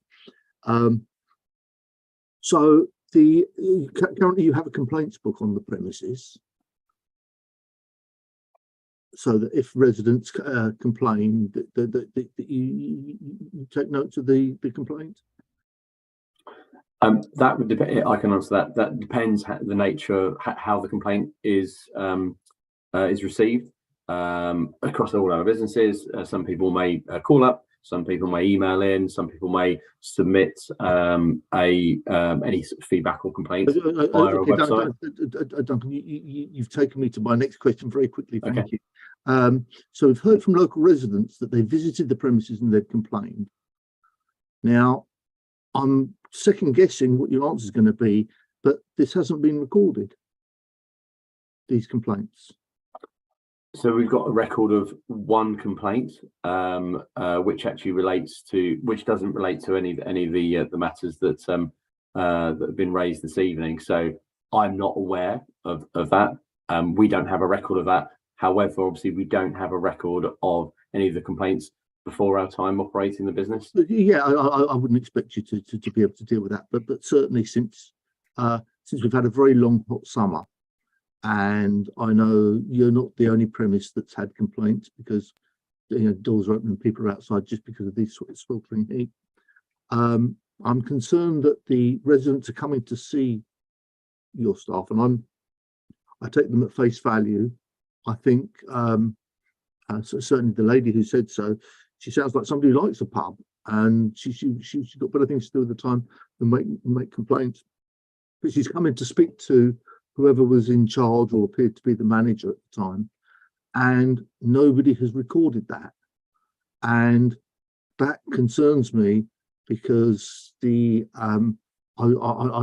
like to hear more assurance about your processes, so that if somebody comes in and says there's an issue, that's dealt with. And really from an operational perspective, and you're welcome to answer, and if Tim knows the answer to that, operationally speaking, then that'd be welcome, Tim.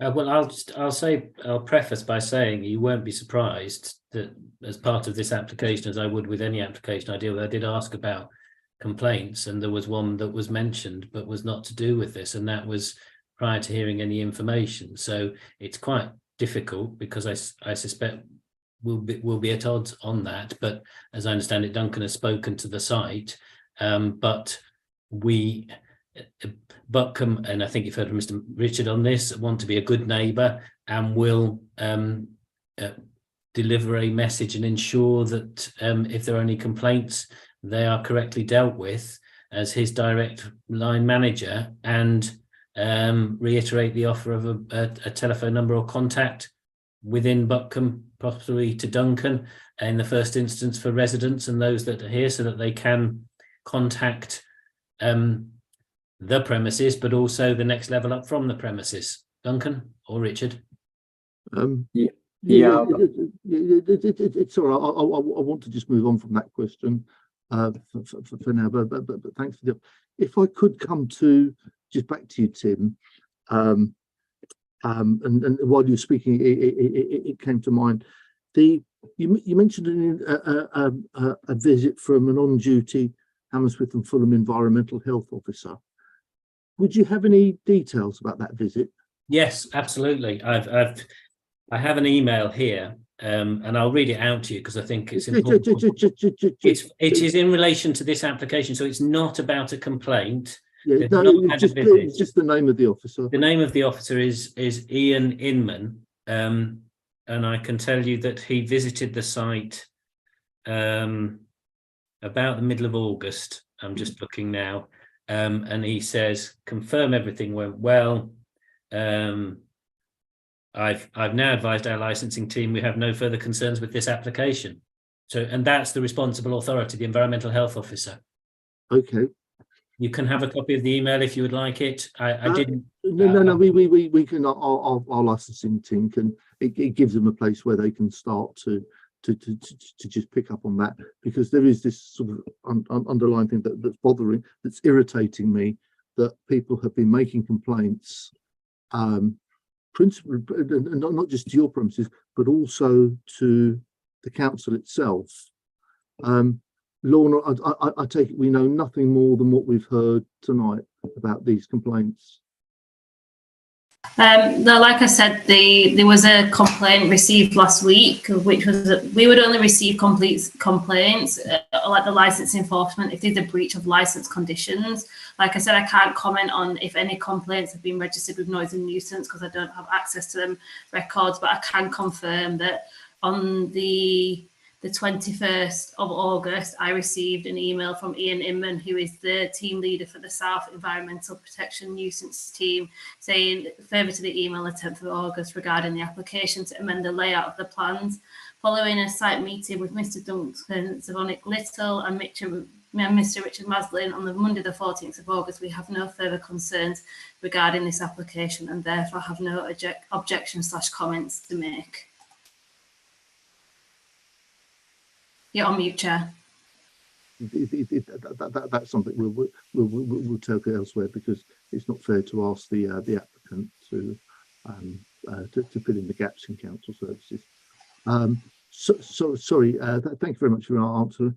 I would like to speak to Sheena and Louisa. If are you both still with us? Yeah, still here. I don't know why the camera's still here. Okay, Sheena, if I can come to you. Yeah. Did you mention that you'd lived in the area for 10 years? Yeah, I've lived in the area for longer, but I've lived on Stevensdale Road for about 10 years, yeah. So you know the Sands End area pretty well. And I do, yeah. Some of the history in and around the pub. Yeah. And the pub's been there a very long time. Do you ever go in the pub at all? No. Do you go I've been there once. Do you go in other pubs? Or? Yeah, I do, but you know what, it causes me such grief that I won't step foot in it.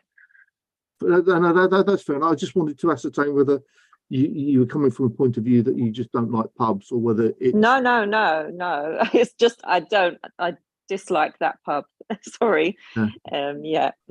And can you just expand on that, on what's really, because you do sound annoyed by it, and yeah, no, it's sheer frustration and disrespect for neighbours. I mean, and I've got children, and this is where I think it gets a bit deeper, is that I'm trying to protect my children, and we've had to deal with this they've had to deal with this for 10 years. And that's why, I have made complaints. I've called up so many times. I don't know why it's not being documented. That's not my business. Give us I would like just you to, if you could, because we've got to be fair to the applicant.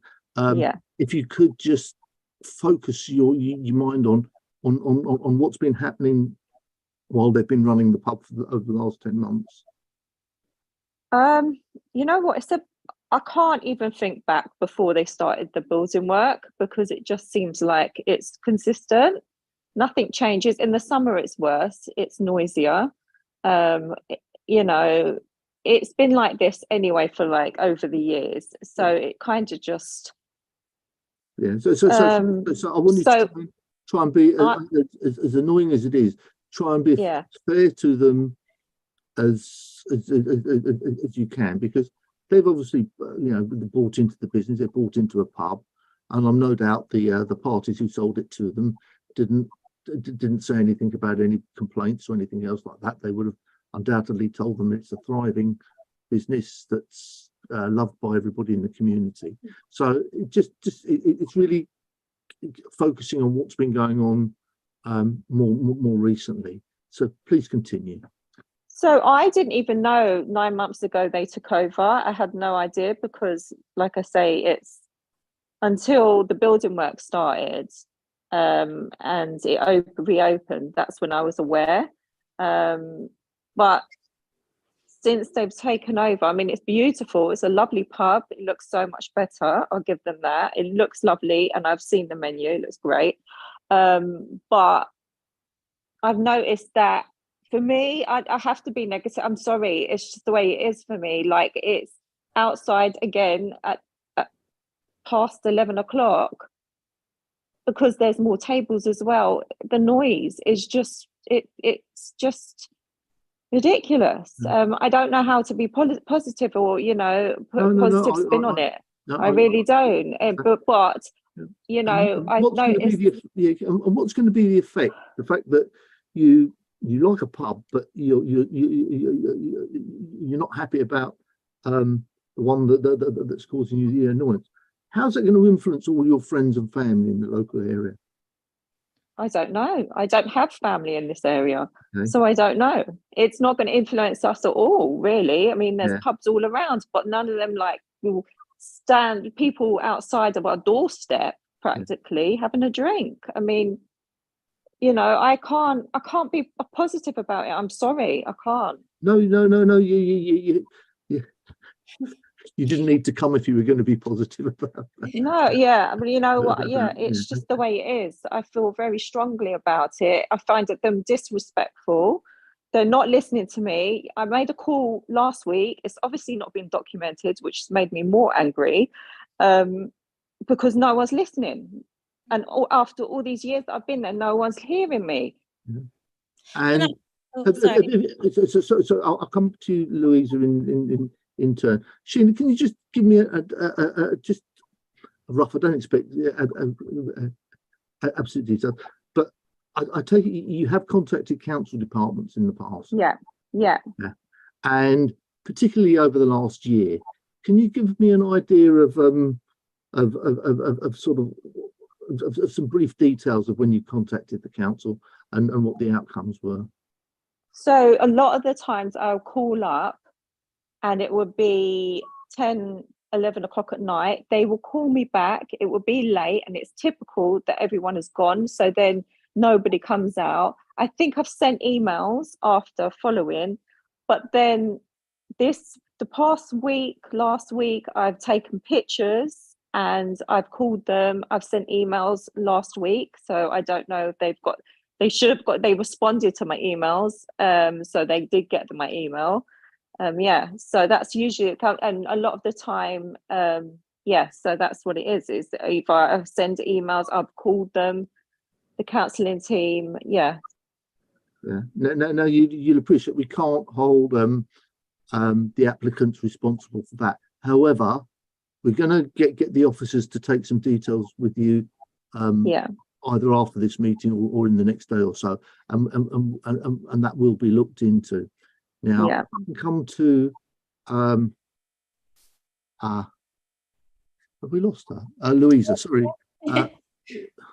Louisa, can you sort of just, I mean, you've heard my questions, and I don't want to try and repeat them word for word, just about how you feel about this and the impact it's having you on. And I think you said that you like going to the pub, but you won't go to this one.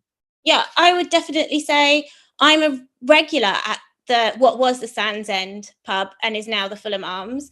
I would also say, sadly, that Buckham didn't really listen to the community or make it a community pub, because in changing the name, they didn't tell any residents they were changing the name. And actually, the majority of the local residents are quite sad that it didn't remain as the Sands End, which is a name which resonates with the area, which is local, which is called the Sands End. So I think they isolated a lot of local residents that love the pub by doing just that. Like I said, I love the pub. It was a godsend over the COVID time. It was somewhere where local residents went and met, and it was a great staple. So I am not a pub hater in any way. And, you know, I think it's great. I do think that the work that they've done recently and refurb is beautiful too. I think the hard thing, maybe difference between myself and Sheena, is Sheena does have children, and I can understand Sheena why she doesn't come to the pub, because I've seen when she has complained, and it's embarrassing having to walk in and complain to a manager behind the bar and then ask for a drink and some food after complaining the night before. It causes tension. It causes even more tension when they're not keeping a record. There certainly is no record, be it someone calling up, writing, being there face to face. There is no log at all.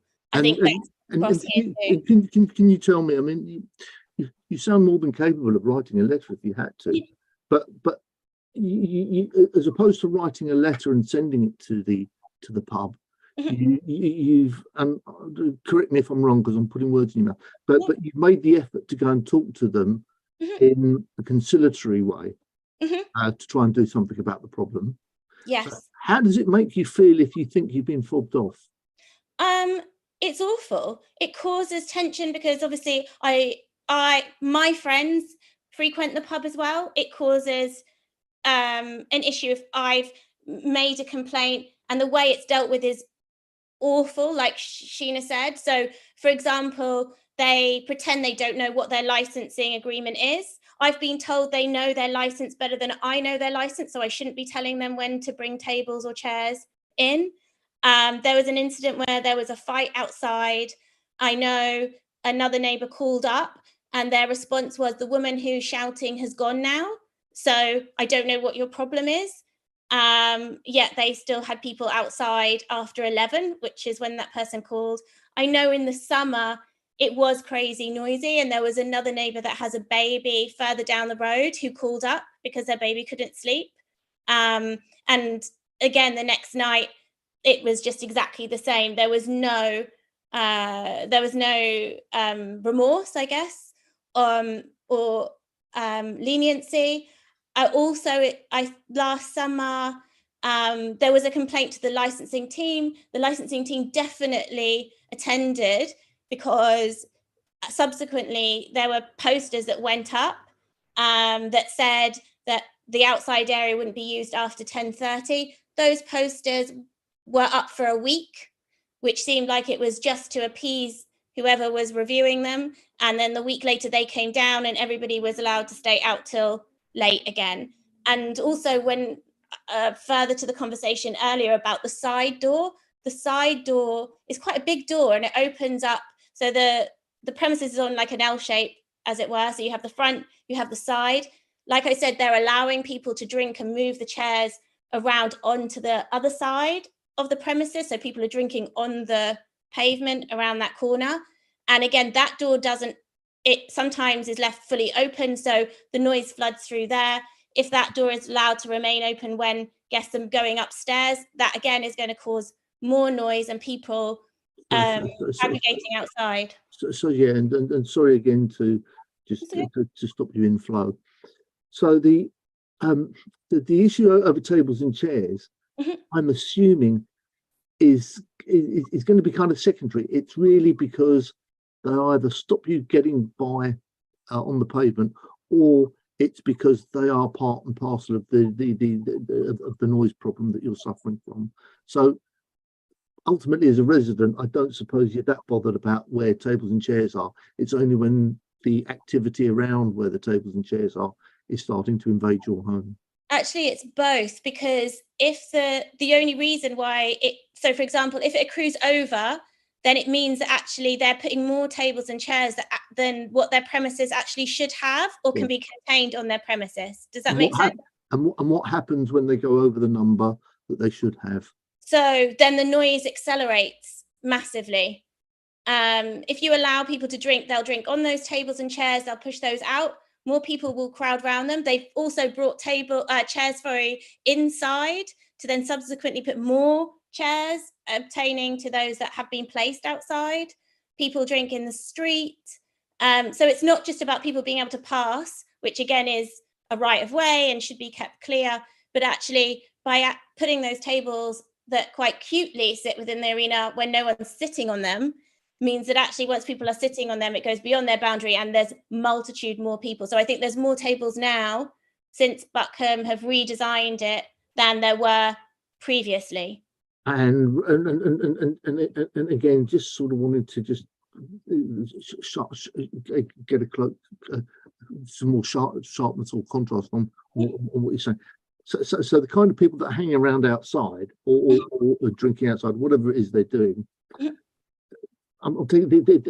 are not sort of 50 pluses who've come home, who've gone out with their wife or something to just sit outside quietly and have a glass of wine. I would say that was a resounding no. It's definitely not.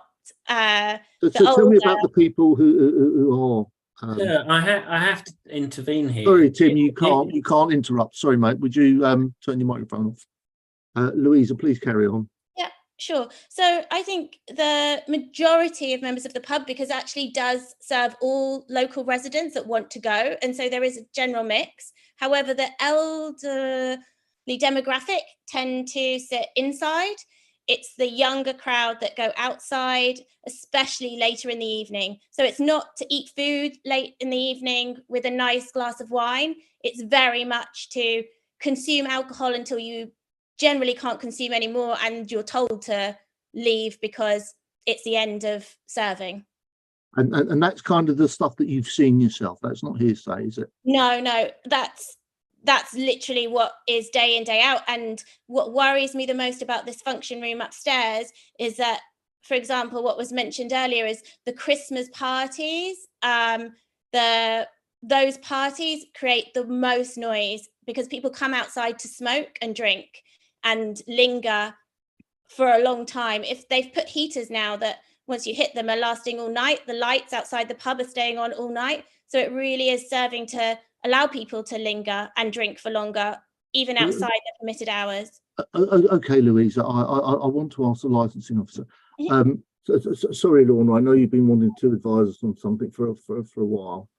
Please continue. Oh, no, I just wanted to clarify that both the residents who are on the hearing tonight, Sheena and Louisa, that the enforcement officer is looking into the recent complaints. So they have our licensing enforcement officer is looking into that. So just that they have been acknowledged, the most recent ones. So I just wanted to clarify that.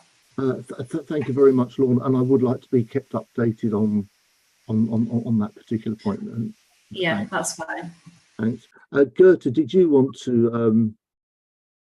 Yeah, I wanted to intervene when we were talking about the outside area and the tables and chairs outside. We are discussing the variation of the application and we are talking about the first floor premises. So I would like the comments to be kept to the variation application. Thank you very much for your advice, Goethe. It's important that we understand. I think if the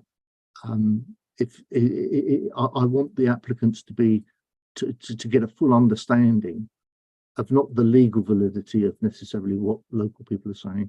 It's just what their business and what their impact is, because hopefully they're going to take some of this away and start thinking about how they are going to interact with the community. And that's a freebie, and it's up to them whether they want to continue with that. Sorry, Lorna, I'll come back to you, please. Sorry, I didn't mean to have my hand still up. Okay. Councillor Kwon, Councillor Stanton, do you have any further questions? No, Chair, not from me. Okay. I have one further question, which is again to Martin. Can you tell me about the issues of fights on the streets? Do we know anything about that?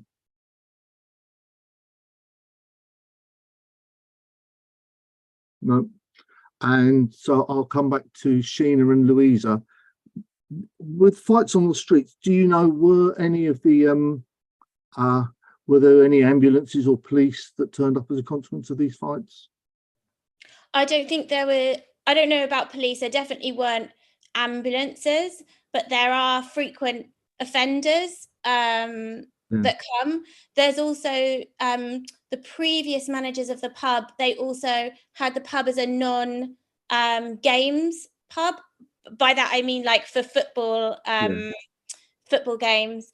I don't think that that is being carried forward with Buckham. So I imagine. So if I can explain to you the problem, and I'm doing my best to be fair to the applicant, that they might get a crowd of drunks from another pub who've been refused service, who then turn up at the so I nearly said the Glen, but the Fulham Arms, and they tell them, no, mate, you're not coming in here, and then they can use themselves outside and have a fight. Unless the police get to the bottom of what, and that hasn't gone on, we can't hold them liable for that at all, because there are so many absolutely valid and possibilities that has nothing to do with the way they manage the pub, or even if people have got drunk on their premises. Mm-hmm. So I have seen in my travels that people who have been refused entry to a pub because of the state of the state they're in, or their attitude or whatever else, then do the next best thing for them, which is start a fight outside the pub. And you can't hold the pub guilty for that. So I want to make that clear about the things that we can do with licensing. I am concerned about the way we're going to deal with some noise stuff. So let me go back to the applicants. I had a look at the picture of your upstairs room, and it does look a lot swankier than it used to be when last time I went up there. And that's impressive, but it doesn't look like it's got any soundproofing. That's the first question.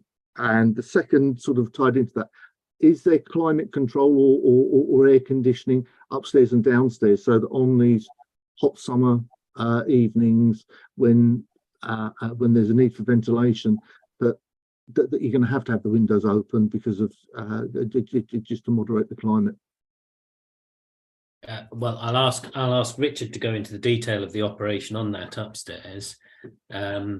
Suffice to say, I do go back to the fact that we've had the environmental health officer come round and talk through with us, which is active engagement in the proposal from one of the responsible authorities, and who has expressed themselves happy with the proposal and an indication of how it's operational. And the pictures are indicative of what it is, and the investment is in that, and that's reflected throughout the premises. So I am straying into areas that have just been mentioned about alleged disorder and the pub itself, but a significant investment for a reason to improve the facilities for customers. But I will ask Richard just to go through the detail on the structure of the building. Yeah, and I will just add, because I introduced it to the question, I'm not accepting that there's disorder inside the pub, or that the disorder outside of anything was necessarily, the fault of the management stuff. But as you probably gathered, I am concerned about the noise stuff, and there does seem to be a kind of a clanking chain with some broken links over the environmental officers, who I know is a qualified noise officer, but it does appear that he was not aware of any noise complaints since you've taken over the pub, and that's not necessarily your fault, although there is an issue now about people coming in and complaining, which we can deal with later. So I am concerned about what the factual position is and what is being asserted. We have checked, and again checked this evening, and we have only record of one matter being raised at the pub, and that's been reiterated. And emails are now being mentioned which have not been disclosed. There's no suggestion of anything with the environmental health officer and the noise team, who would respond if they had emails. That is their responsibility. So I do not seek to fall out with the residents, but that there is a sorry, Tim, I'm completely with you, and I attach as much weight to what you say as what they tell me as well. Yeah, thank you. And I will just reiterate, my client wants to have a good, vibrant, positive addition to the community with these two residents as well as every other resident. And that is the crux of the matter. It's very difficult to respond on the kind of information that's being provided when the position is, as I've said already, on the environmental health. I'll ask Richard on the structure if he wants to come in on that. So yeah, no, I was going to ask Richard and Duncan and myself if they can assist with some questions. I'm sure you can add that into your into your answer. So the there is this issue of noise and separating everything else. The only other thing that's bothering me is I don't know, do either of you guys smoke? No. No, I gave up years ago, and the I hate it when I walk down the road and somebody's blowing smoke that I'm breathing. So people do have a fag outside the pub because we don't want them inside having a fag. It's a legal activity and that, but we don't want that smoke going into people's homes. If they stand in Broughton Road, then it's going to go and it's going to get into just about everywhere. Generally, the wind's whistling down in the westerly winds whistling down Stephendale Road. So if they stand outside the pub, it's going to the smoke's going to blow down that way, and people don't like it, and it's affecting their attitude towards you. So now coming back to the noise, having heard what the residents felt to say, just what are we going to do about this noise problem? Because the residents are going to, no matter what we say to them tonight, if that noise is going to continue, then they're going to be making complaints, and eventually the complaints are going to get investigated, and that's no way to start off your new premises that you've just spent a lot of cash on doing up. You've extended it. You're looking to a new business model, and you want a variation on the license to reflect what you're doing and to promote your business. And the last thing we want is to have a load of noise complaints following you around as you're getting your business going. So I would like to hear from you both about how about how you see that, and how you're also going to deal in the future with resident complaints who take the time to come and see you rather than write into you or take it directly to the council. Can I just, I do want Richard and Duncan to speak on the practicalities, because I know they don't want to have issues with noise, but it has to be said that, again, we don't have the records of noise complaints during our tenure, and you quite rightly tried to split out our tenure and the previous tenure, and that is important. But equally, I think if there are complaints made to the licensing authority, the environmental authority, they will make their investigations. But a complaint doesn't necessarily mean there is a nuisance. And if it gets to a point where there are complaints and we're approached by the environmental health team, my clients undoubtedly will engage on that process to see what the situation is. They don't want to get to that point, but there is a process for a reason about complaints and how they're dealt with. So a complaint does not necessarily amount to a nuisance. It has a process to go through, and that's important. And it's important for the residents to have that right to go to the environmental health team and have it investigated by them. However, on the practicalities, the aim is not to cause that and not to get to that. So I'll ask Richard to do that. No, Tim, that's absolutely spot on. What you've explained. There will be, when we come to the end of the council set, there will be some summing up, so you can. Yeah, absolutely. And I'm happy to tick this off. And I will just reiterate, we are looking at the issues around the current application, but it's essentially this year. I've said over last year, but we would separate out anything that was before your ownership. So if we could go to, I would very much. Do you want to hear from Richard? And I want to hear the positive stuff. Well, the residents want to hear the positive stuff from Duncan and Richard, please. A few pieces, Councillor, and I'll try and pick out, there's an awful lot there, and I need to try and pick out the salient pieces that require a response. The first one on soundproofing, and certainly soundproofing on the first floor.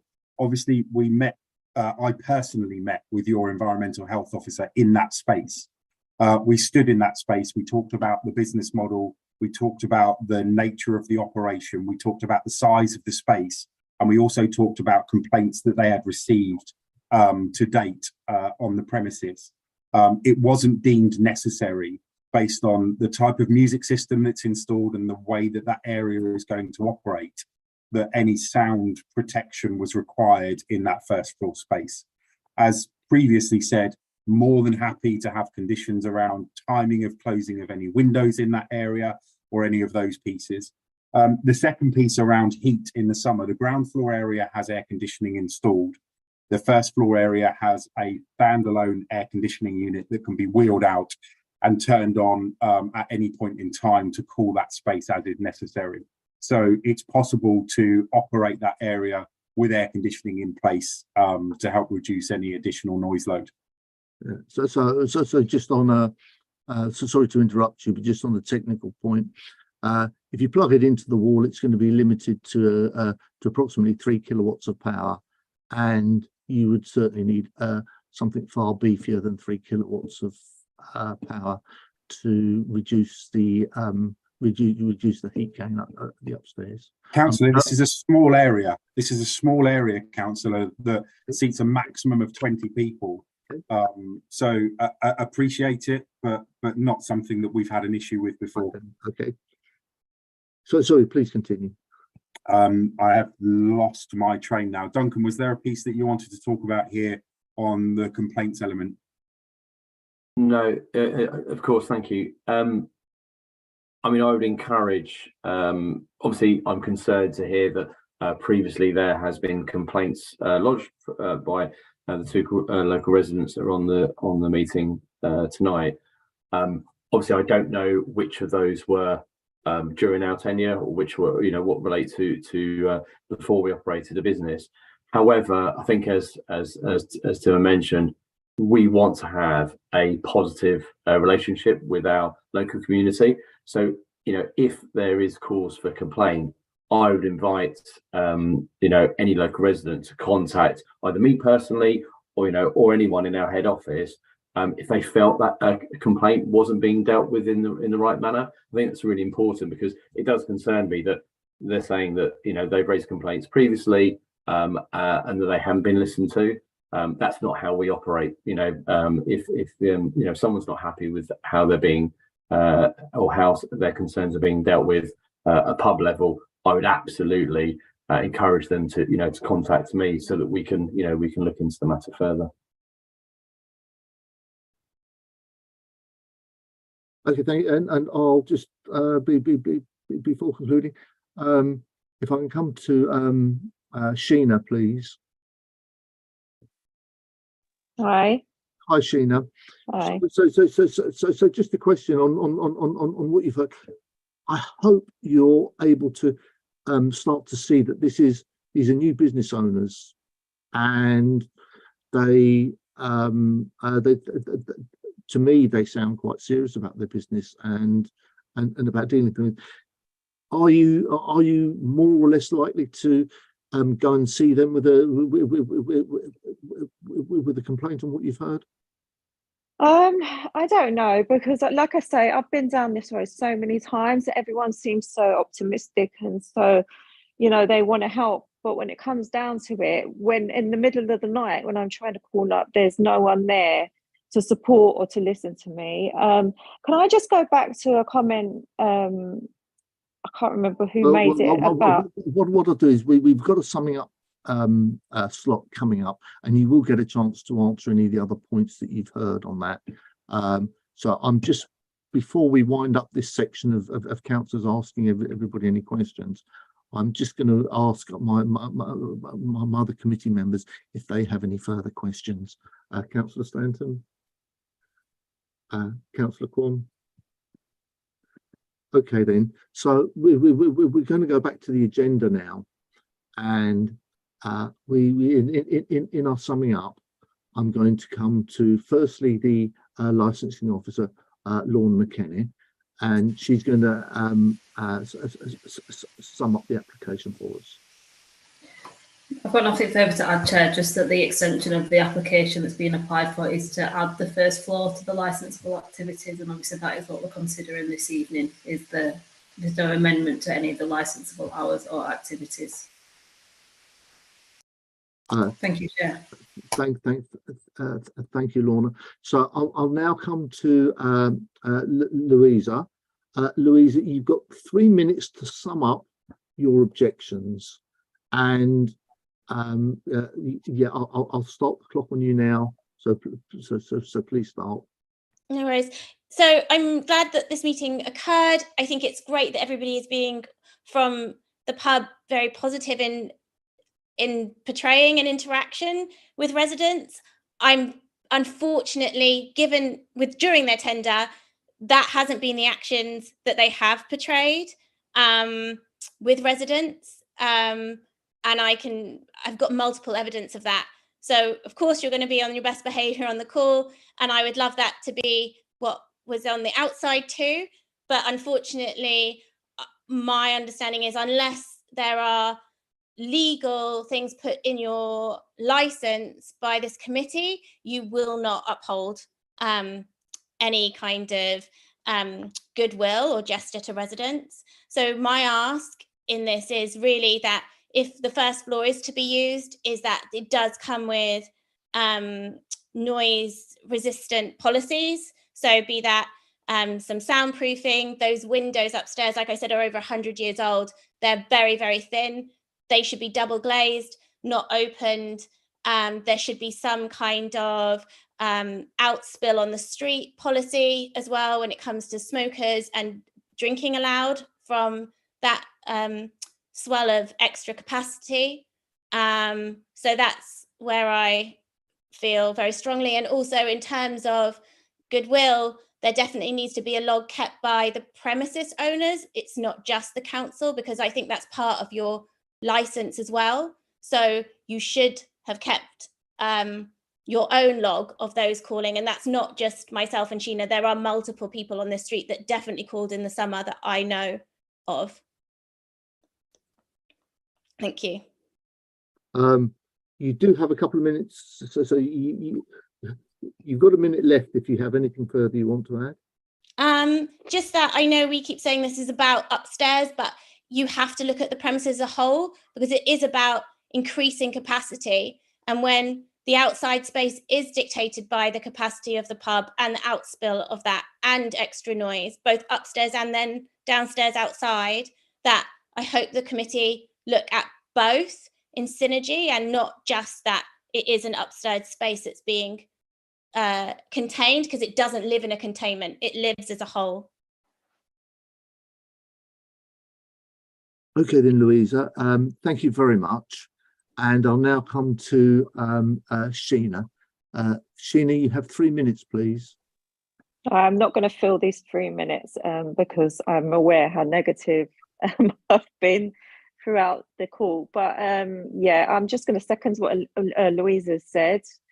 And the upstairs does make a huge impact to the ground floor.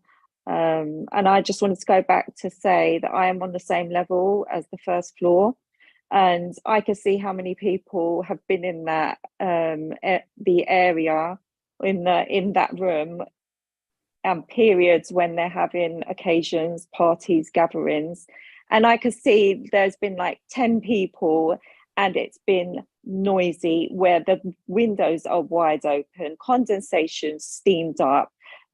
So 20 people is you're saying it's not that much, that 10 people could fill that room, and the noise is just ridiculous. The pub looks amazing, it looks beautiful, but it's just been overshadowed for me because it's because of the noise, because I have children, because of the impact it's had on myself, my health, and my children.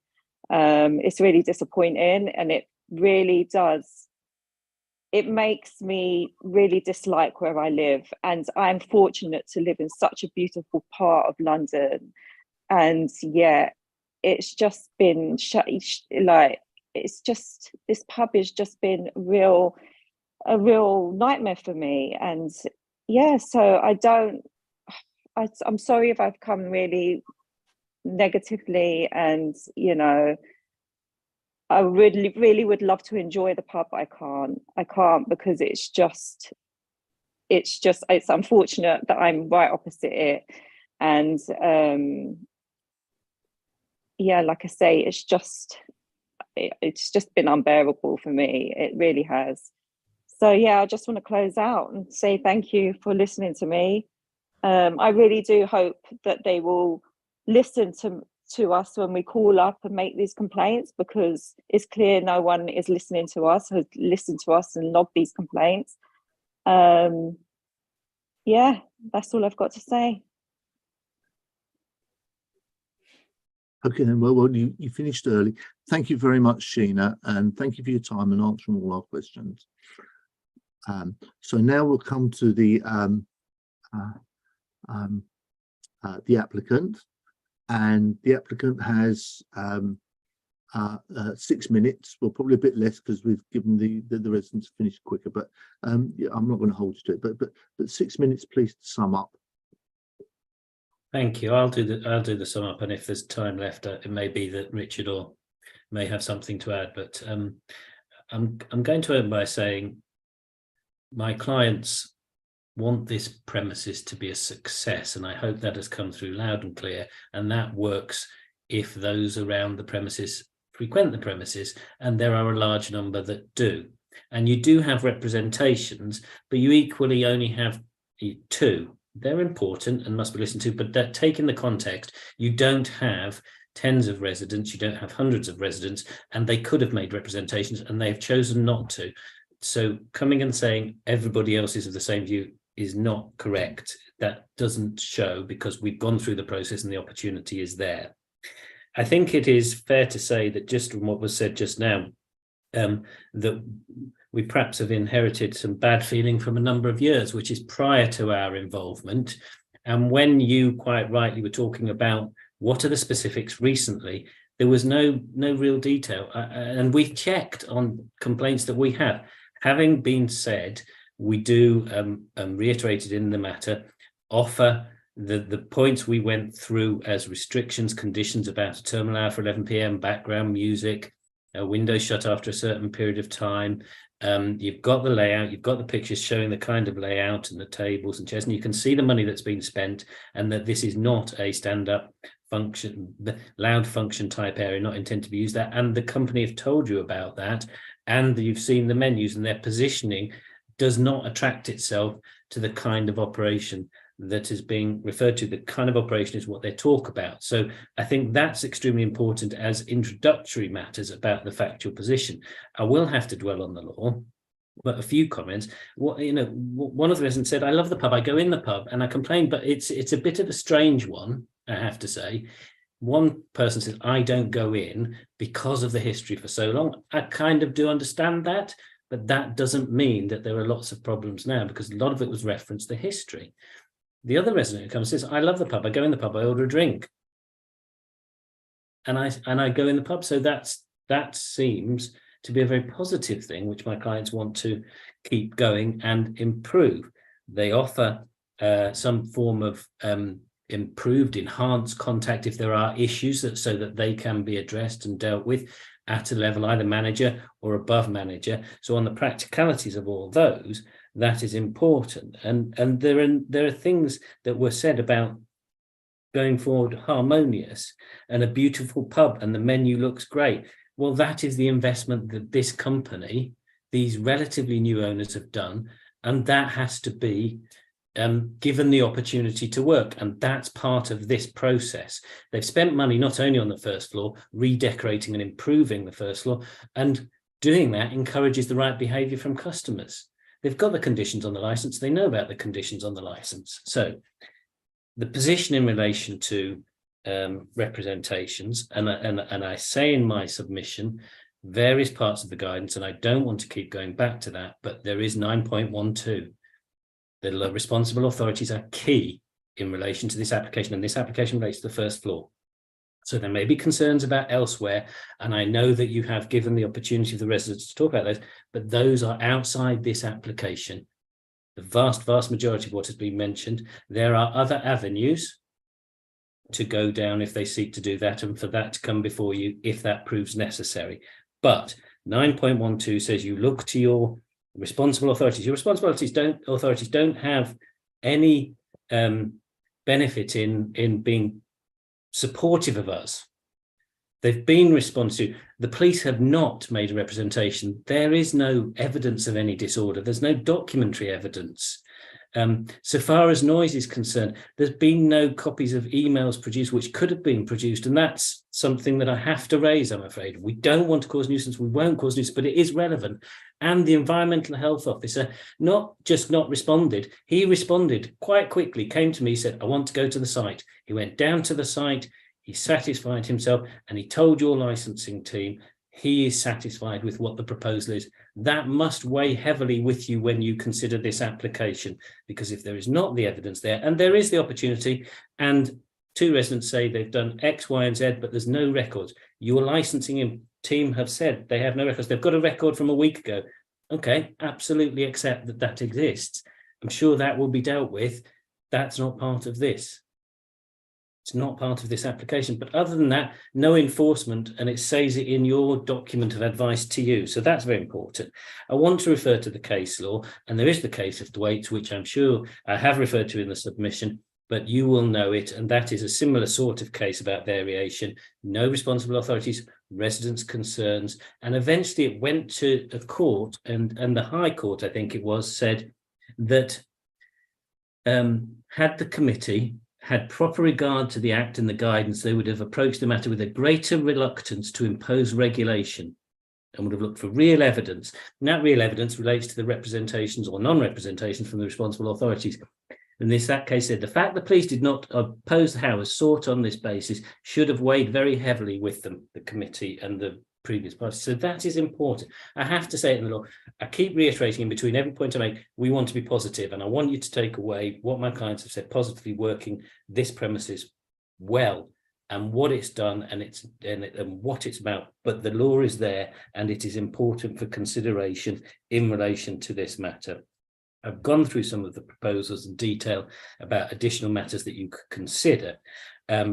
Want to be good neighbours. I think it is important that you know there are other avenues that I've mentioned for complaints, if that's how to go about it. But we're trying to deal with this. The outside area is authorised. I'm looking at a picture of it, and it's got barriers up in the areas it can and can't have it. I don't know the numbers of the furniture, but there's no evidence that this is relevant to this application. Yes, it's the first floor and the windows. It is perhaps also interesting to note that properties directly next door have not made any representation or objection on the same side of the street. Smokers, you've mentioned smokers do need to be managed, but it's better to manage them than to have them saying, well, I'll just go over the road further and further away from you, so I'm not regulated. And as you correctly said, Chair, it is lawful to smoke outside, whether you support it or do not support it. So that's extremely important. And I think the other point I would make is, I don't know about the history of the matter. There's nothing saying you can't use that meeting room, by the way. It is, and I put this in the submission, bringing it within the licensed area will actually give you greater ability to regulate it, because it's then part of the licensed area, which it's not at the moment. And that's what is wanted, a modest use as described in that premises. And that's why we ask you to grant this application for variation. And that's the basis we put it before you. Thank you. Thank you, Tim. There's almost 2 minutes left. If either Duncan or Richard want to add anything. Nothing further. I think Tim said it very well. Thank you. I think the only other point I would reiterate, your legal advisor did say, and I'm sure they will advise you in as you retire about the boundaries of this application. I do reiterate it, and I think it has to be said as to what we are dealing with today, and that's in your policy as well. And I'm reading your policy again. I'll go back to, just because I have the time, the point in the policy. It talks about the different avenues open to all parties, residents, anywhere in relation to premises, and it's those exist, but that's not part of this application for the vast majority of what's being discussed or mentioned. Thank you.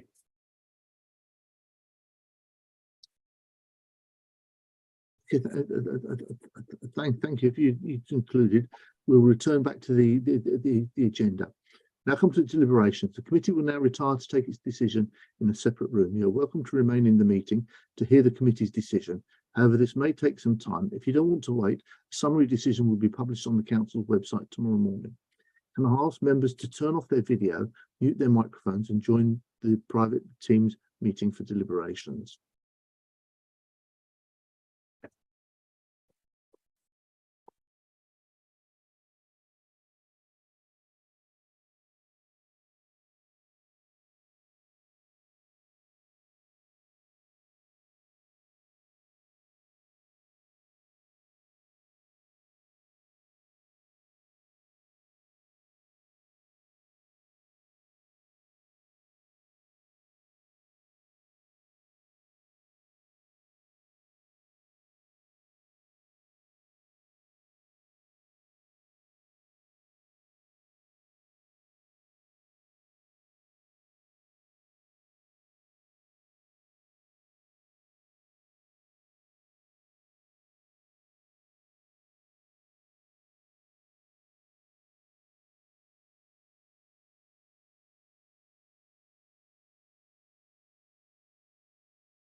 Check.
Is the wording on the thing for myself and Councillor Kwan reversed, or is it the right way round?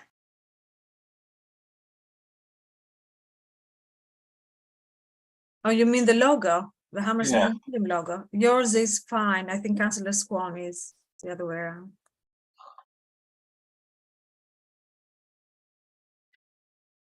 Thank you.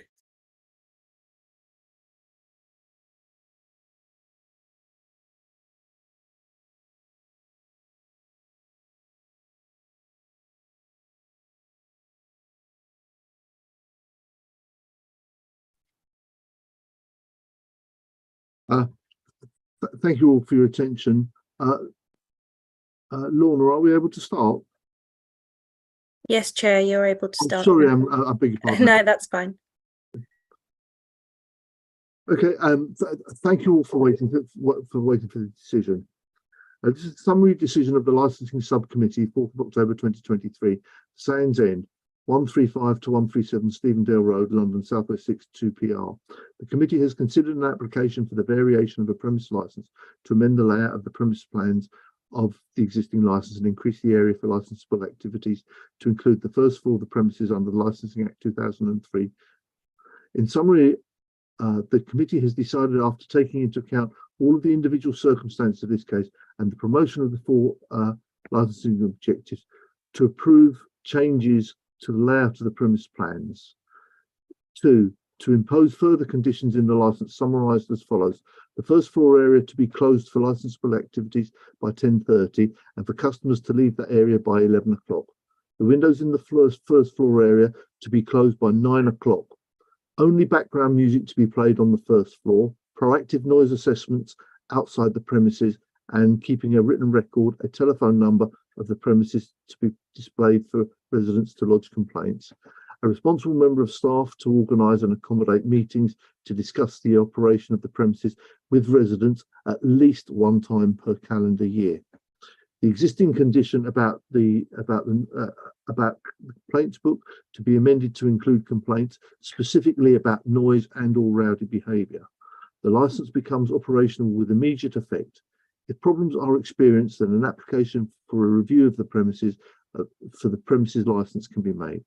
A copy of this committee's full decision, including its reasons and the full text of the conditions added to the licence, will be sent to the parties forthwith.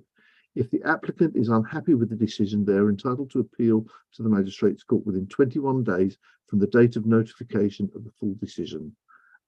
This is the Licensing Subcommittee, 4th of October 2023.